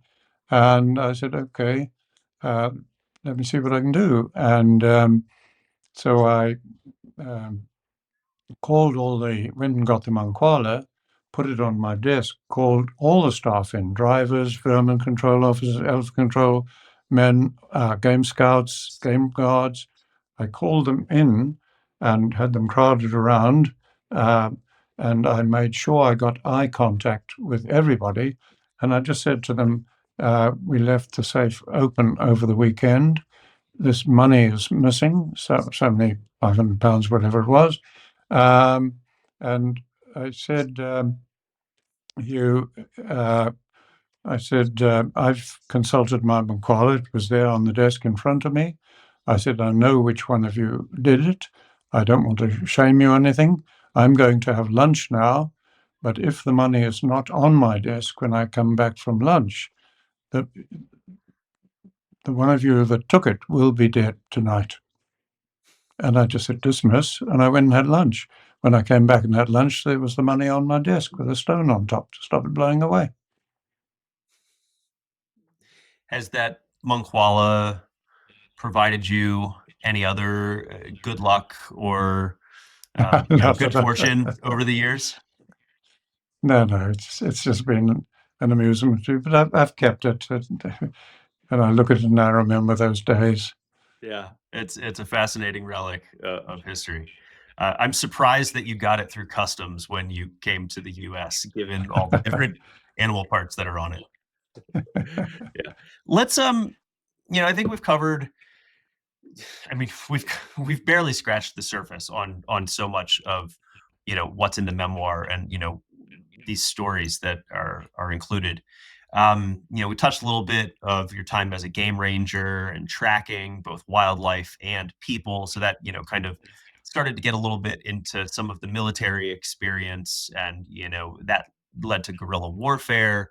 But set the stage a little bit for folks about the what was happening in Rhodesia at that time. For people that aren't, read up on Rhodesian history, what was happening at that time? Who was Ian Smith, and what was your role in all of that? And who were the different players, and what were the different parties, and who stood for what?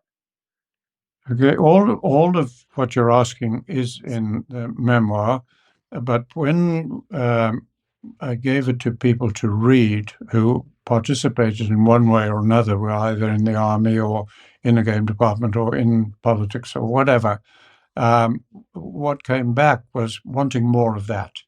But it's not a memoir about my army days, my whatever. It's a memoir, snippets of these and how they connect through that history of dying empire, dying colonialism, Rhodesia going from being uh, a very advanced colony with people outcompeting you in America on some things, in maize breeding and tobacco, some things. To the basket case we became.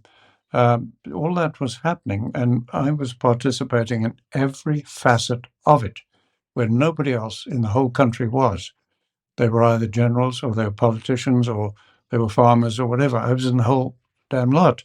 So I've just tried to say, okay, now if you look at these a whole lot, what came out of it, including exile that none of them went into, what came out of it was our ability to manage complexity. So that's what I'm trying to convey in telling the memoir of that unique time in history, never occurred before, never will occur before, where this could not have been solved. But the way to solve these problems couldn't have been come up with.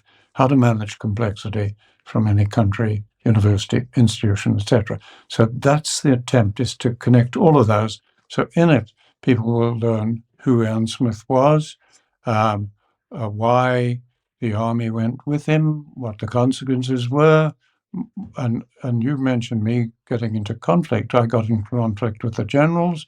I got in conflict with the universities. I got in conflict with the political parties. I mean, I got exiled. I got into conflict with every one of them in one way or another. And I think there's a statement I think we quote in the book where from Nick McNally, who's one of my lieutenants. He was my vice president when I was the president of the National Unifying Force, trying to unify all political parties that were against Smith. And I think he made a quote on something about that. So that's what the story I'm trying to tell, how it all pulled together. I actually have that quote from McNally. So here, let me read it. So this is Nick McNally. He's the president of the National Unifying Force Party. And this is in 79. He's sending a letter to the party announcing your resignation. Um, and he says, I would like to pay warm tribute to Allan Savory's courageous, albeit controversial, political stand over the years. He's made his mark on the history of this country. I believe he will be seen in the years to come as the man who stood out consistently against the popular tide and who proved right time and time again. Yet no sooner were people grudgingly admitting that perhaps he was right last time than he was off again uttering fresh heresies and shocking them all over again. My own political approach is a great deal more mundane and a great deal less controversial. That I think that quote I think very well encapsulates the title of this memoir, which up until this point has not been announced. Would you like to tell the world what the name of the memoir is going to be? Yes, it's sufficiently firm now. The title uh, will really just be unsavory, a play on my Unsavory. name, a Hmm. play on my name. And then it'll be a subtitle, connecting war politics, etc., blah, blah, blah. But I've chosen that because, yes, I was treated as unsavory in every field, and but make that the title of the book. Hmm. Yeah, I'm. I think that that is definitely gonna intrigue people when they see that. I think maybe some of the folks who have, tried to rally against you over the years, um, I don't know how they're going to respond to it, but it's exciting. I really love the title of the book. I think that's going to work really well for it. Um, are there any other pieces of the book that stand out to you? Any other stories that are included in there that you'd like to tell? Well, there are a number there of my um, overcoming my prejudices, things like racism. A thing that's been very difficult to deal with the book is racism, because many of the readers will be Americans, and it's a new woke world. It's not our world of those days. So I've had to battle with language. Do I sanitize it and it becomes meaningless, or do I tell it in the language of the time? Hmm. And I've chosen to tell it in the language of the time. And so I've had to deal with racism. Now, what a person who's called black in America, in Rhodesia, we would have called white, would have had a vote, even in Smith's government. Okay, so American concepts are very different from the reality of Africa that we were living with, and and I got shocks that were good for me. When I tell the story, when I gave an instruction to older men who were black working under me, and they disobeyed it, and I never had that, and I realized they were right, and I zipped up my mouth and uh, we performed what we had to do. But all that day and night, I was thinking, oh my God, these guys are as proud as I am. They're no different from me. And racism virtually just went out of the window for me. Hmm. So, I tell those stories where these things happened. And then I tell another one where again, I got a shock. There was a problem elephant. I met Ganga that Americans would have called black, we would have called colored or white, and for votes, etc. And he saw my Land Rover with a badge on it, came up to me and said, "Look, I've got a problem elephant. It's disrupting us. It's disrupting work on the railways, etc. I've called on your department. They've sent 3 people out to shoot the elephant, but they shoot the wrong one." And I said, "Well, hang on. I'm passing through. I'm just fueling my vehicle, but I'll come camp next to you that night." To cut a long story short, I went out in the dark and got the actual elephant to charge me in the dark. So that I got the right elephant and shot it and fell on the edge of the railway line, virtually. Now, the next morning, I was arranging for the tusks to be sent to the game department, the meat to be distributed to the railways people. I was just arranging all that. And a present arrived of a tray with a cloth on it and tea and some scones, very nice, from his wife, thanking me. And this arrived at my camp, which is just me sitting under a tree. And I was grateful for it and thanked the guy that brought it. Now, when I loaded the vehicle with my game scouts, they were sullen. And I couldn't understand. I said, "What's wrong?" "No, no, nothing's wrong." And we traveled that day, and these 2 men with me were sullen. And finally, I just stopped the vehicle and said, "Look, you guys sort this out. tell me what's wrong, or you damn well walk from here. And then it poured out. They were angry with me. So these are two black guys now, angry with me. And they said, what right did I have to accept food and tea from a colored guy? Uh, and I realized, oh my God, it's this whole issue is more complicated than people realize. And I said, it's got nothing to do with that. I said, I accept and change gifts with chiefs, headmen, anybody.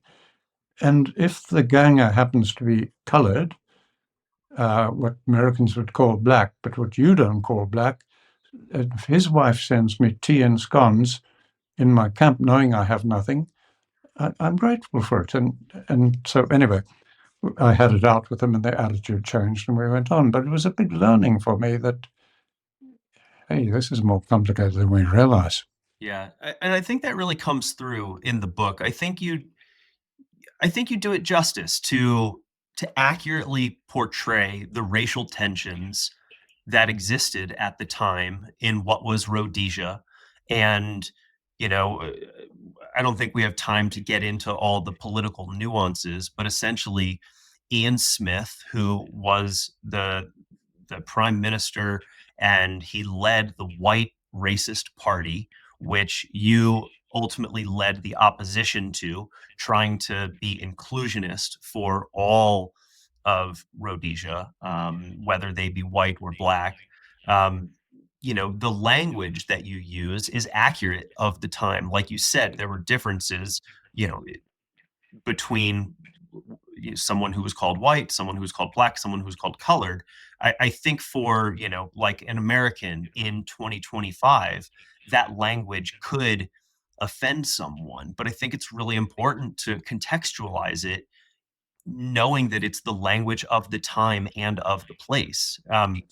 Trevor Noah, the comedian who used to host the Daily Show, he has a book called Born a Crime, where he talks about Yeah. his upbringing in South Africa. And I recall in his book where he really laid it out very plainly.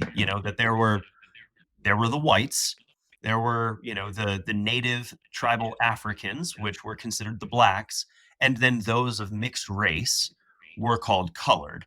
And so Mm. those are the terms that were used and accepted. And so you know that's the one thing I think that, as we've been working on the memoir over the past year or two, is trying to have sensitivity to the language that's used while also trying to convey the accuracy of it, because the racial tensions in Rhodesia were a um, such a causal factor in everything that was happening, either in the stories of your life or in what was happening with Ian Smith and what ultimately led to the Civil War and the split into Zimbabwe and Zambia, and then ultimately led to tribal rule by Mugabe, which we know ultimately failed and led to the highest inflation ever. And now Meningagwa's in charge, and all of the history that is behind that goes to the racial tensions that have existed. So,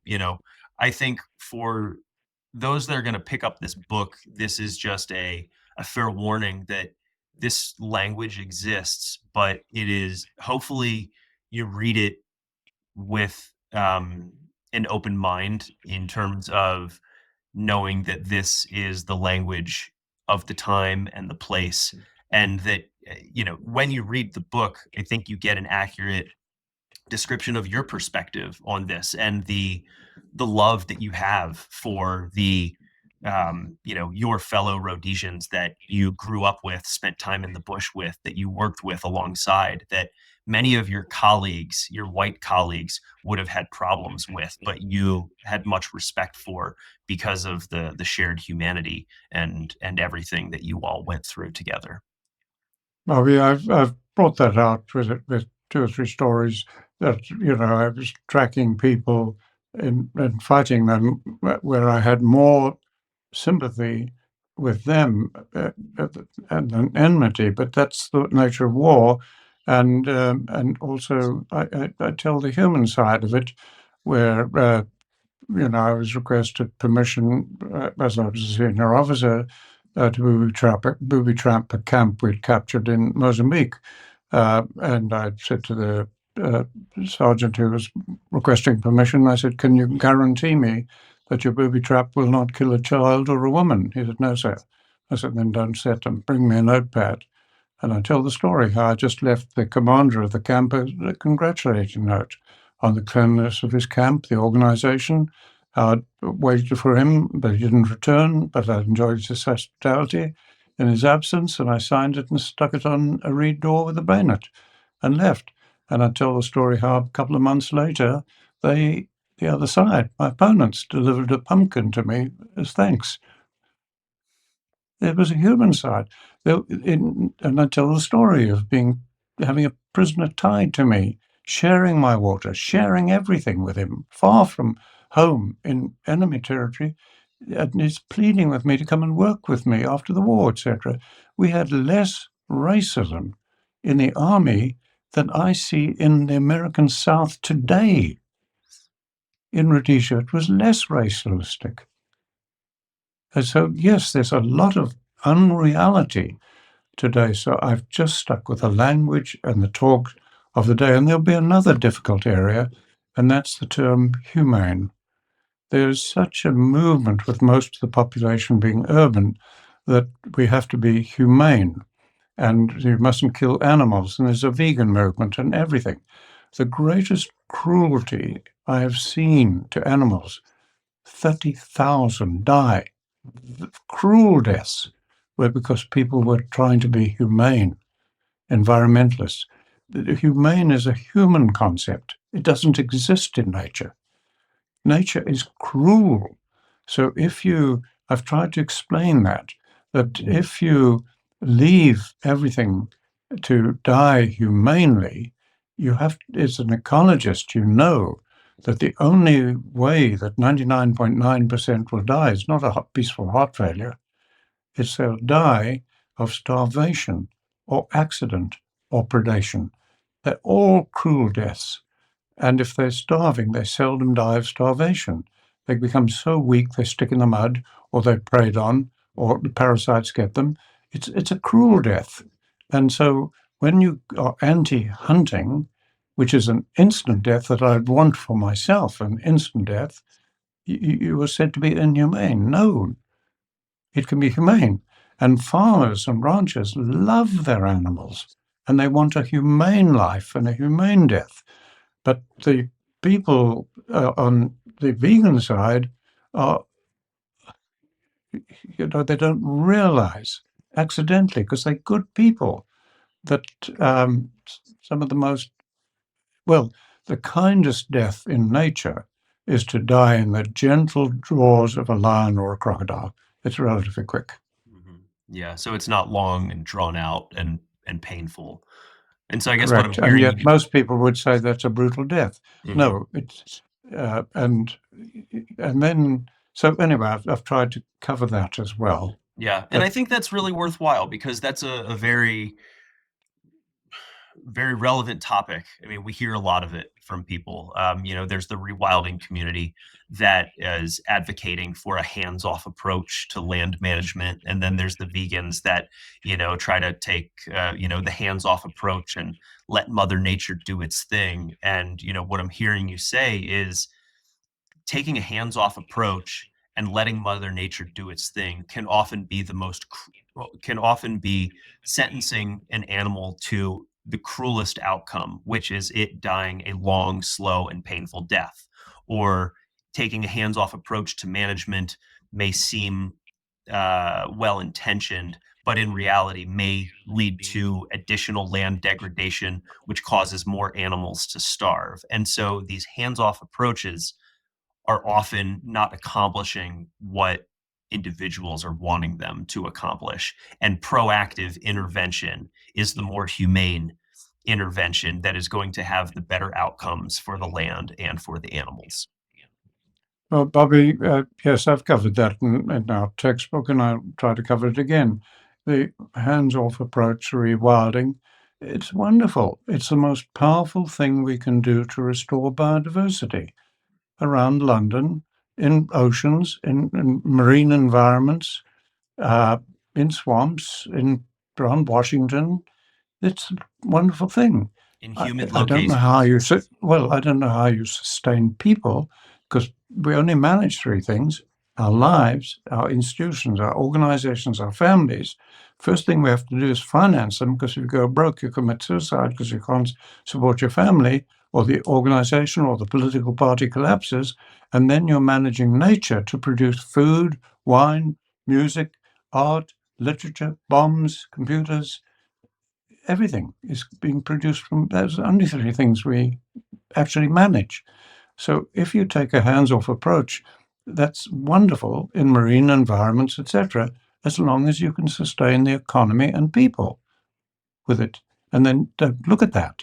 So if you take that hands-off approach around the national parks surrounding my home, uh, you end up with desertification and biodiversity loss and starving, dying animals. So no, we need to just address the cause of it. And that's what the whole memoir is about: how we discovered how we can unite, stop arguing, and address the cause of it to produce thriving biodiversity, thriving economies, thriving societies, Mm, instead of today's chaos and division and blaming. yeah. So we've talked about the controversial nature of, that some folks might see in terms of the racial tensions, and everything that was happening in Rhodesia that led to the Civil War. Let's, we're coming up towards the end of the podcast, and I think it's worth discussing the other big controversial topic, that seems to come up time and time again anytime I look in the comments on YouTube. Uh, let's talk about the 40,000 elephants in the room, if you will. Would you like to give a little more detail into what your research was surrounding elephants and land degradation? What was your Yeah. role, and what were the events that transpired there? Well, that's easy. I've mentioned having Fraser Darling, Sir Frank Fraser Darling in camp. We were discussing the degradation in national parks. He was like all scientists in the world, and all people had done for 10,000 years. We were thinking, if there's damage, there's too many animals. That's a human belief that's become a scientific validity. Okay, that's what Voisin helped us break. Okay, so all of us believe that. Now, when I went from Northern Rhodesian Game Department to Southern Rhodesian one and became research officer, no longer administrator, no longer running a big province and all its game reserves, but now chief in charge of research for the whole country, wildlife. Okay, when I became that, I said, all right, I'm going to solve this problem if I can, of this deterioration of national parks. So I picked the worst areas and I did the research to try to see what is causing this damage. And I, like every scientist in the world, we tend to gather the data that fits our belief. We can't see that our belief is conflict with the data. That's human nature. It's every scientist. And I was typical. So I easily gathered the data that proved that we had too many elephants, too many buffalo, too many eland, too many impala. We would have to start reducing their numbers to a level that the environment could sustain. That's the belief of science today. And I held that belief. So I produced the data.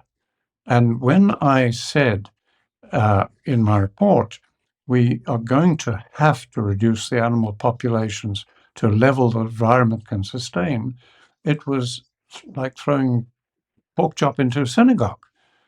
It was so political that we were going to have to kill animals in game reserves. And I lost my job over it. But before I did, because I would not back down. And so the government formed a committee, a peer review committee. Dr. Oliver West, Ray Smithers, Friday Phelps, I remember them. Guys with PhDs, some of them I'd been to university with. They looked at all my data, all my evidence. We went in the field inspecting how I'd gathered the data. They approved it. They agreed. And I was forced out of the department, became an independent scientist. The government then went ahead, and over the succeeding years, they, not me, shot 40,000 elephants. Now, nobody of those hundreds of people to this day has admitted they were wrong. One person, me, has said I was wrong. There weren't too many. There were too few. We didn't understand it. Yeah. And I'm the one most condemned. And I read it on the social network. How can you trust this man? He shot 40,000 elephants. You can never trust this man. So the one man who's honest, you can't trust. Yeah. The hundreds who kept silent because of egos and professionals don't want to be wrong. They're honorable scientists. It's a crazy world. Yeah. Yeah, the humility is admirable, and ultimately it's what led to dedicating your life to this work, to figuring out what went wrong in your thinking. Why was the conventional thinking that too many animals is what is leading to land degradation? What is wrong with that assumption? And how do we correct that? And how can we do better by the animals and by the land? And you've been working tirelessly your whole life for this. And, I think everyone in the regenerative space, everyone involved with holistic management, anyone who eats food and is, wanting clean air to breathe and clean water, I think, owes you a debt of gratitude for developing holistic management and bringing about, such hope for the future, knowing that there is a better way forward in how we manage our lands and produce food. So, just from me personally, thank you for committing to that and, not getting the not allowing the guilt of getting that wrong dissuade you from continuing to get to the root cause.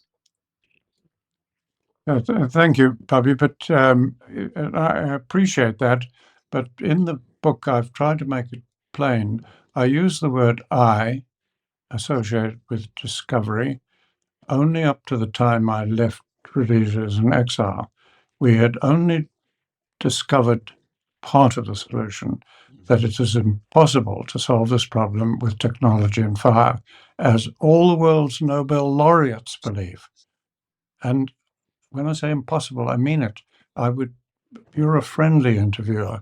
I wish the US National Academy of Science, the Royal Society, US Congress was absolutely trying to destroy me today because I don't claim I'm right. I'm just saying this is what I've discovered. No scientist in now over 50 years has shown where I'm wrong, but I've been totally condemned. So that part I use I. But when we come to the second component in what is involved in managing holistically, the holistic context, I said, you'll notice I never use I use we, because 2,000 bureaucrats, researchers, academics, in their individual capacities, but although sent by their institutions, helped me to solve that problem. So I say we solved it in 1983, the second part of the problem. So I hope I never take credit for anything because that's not what my life's about. I just want to solve problems. I don't give a damn who gets the credit. Yeah, fair enough.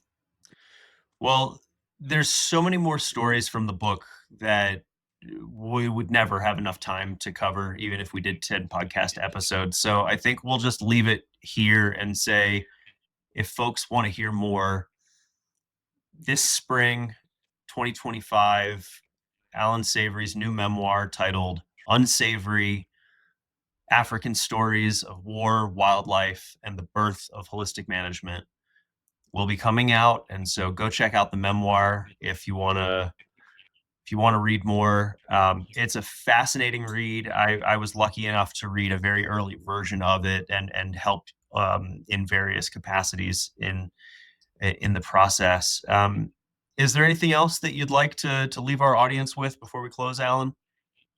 No, but I think you've covered things pretty well, Bobby. Thank you.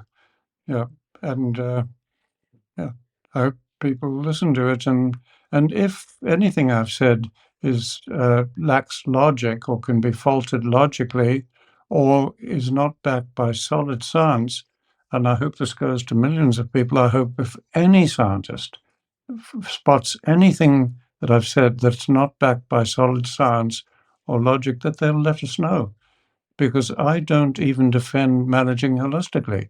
I've said that many times. I don't even defend it. If somebody tomorrow shows us a better way to unite humans, get beyond argument, and address the complexity of managing our families, our economy, and nature together to produce everything we produce, I will drop holistic management framework tomorrow and adopt what they say. I don't even defend my life's work. I want people to show us where it's wrong, or let's get moving. Yeah. Well, it's an open invite to anyone out there. If you've got something better, please bring it forward. Until then, I guess we'll just leave folks with what we've discussed here. There is a link if people want to pre-order the book or get on the pre-sale list. I should say we don't have pre-orders open yet. You can go to savory.global/memoir-presale. That's where you can get on the pre-sale list. We will put that link in the show notes to this episode, so check that out if you're interested in the memoir. Again, it's called Unsavory: African Stories of War, Wildlife, and the Birth of Holistic Management.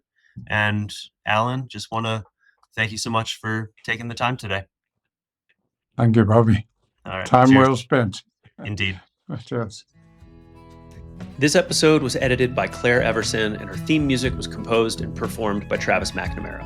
Ruminations is a production of the Savory Institute, the Savory Foundation, and Land to Market.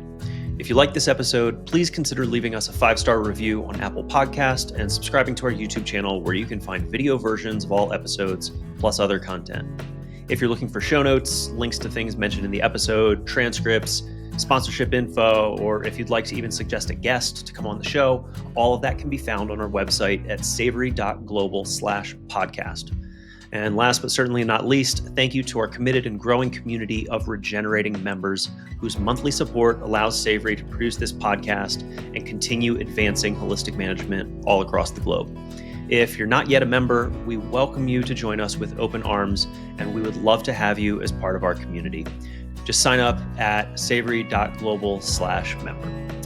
Thanks for listening, and we will see you next time.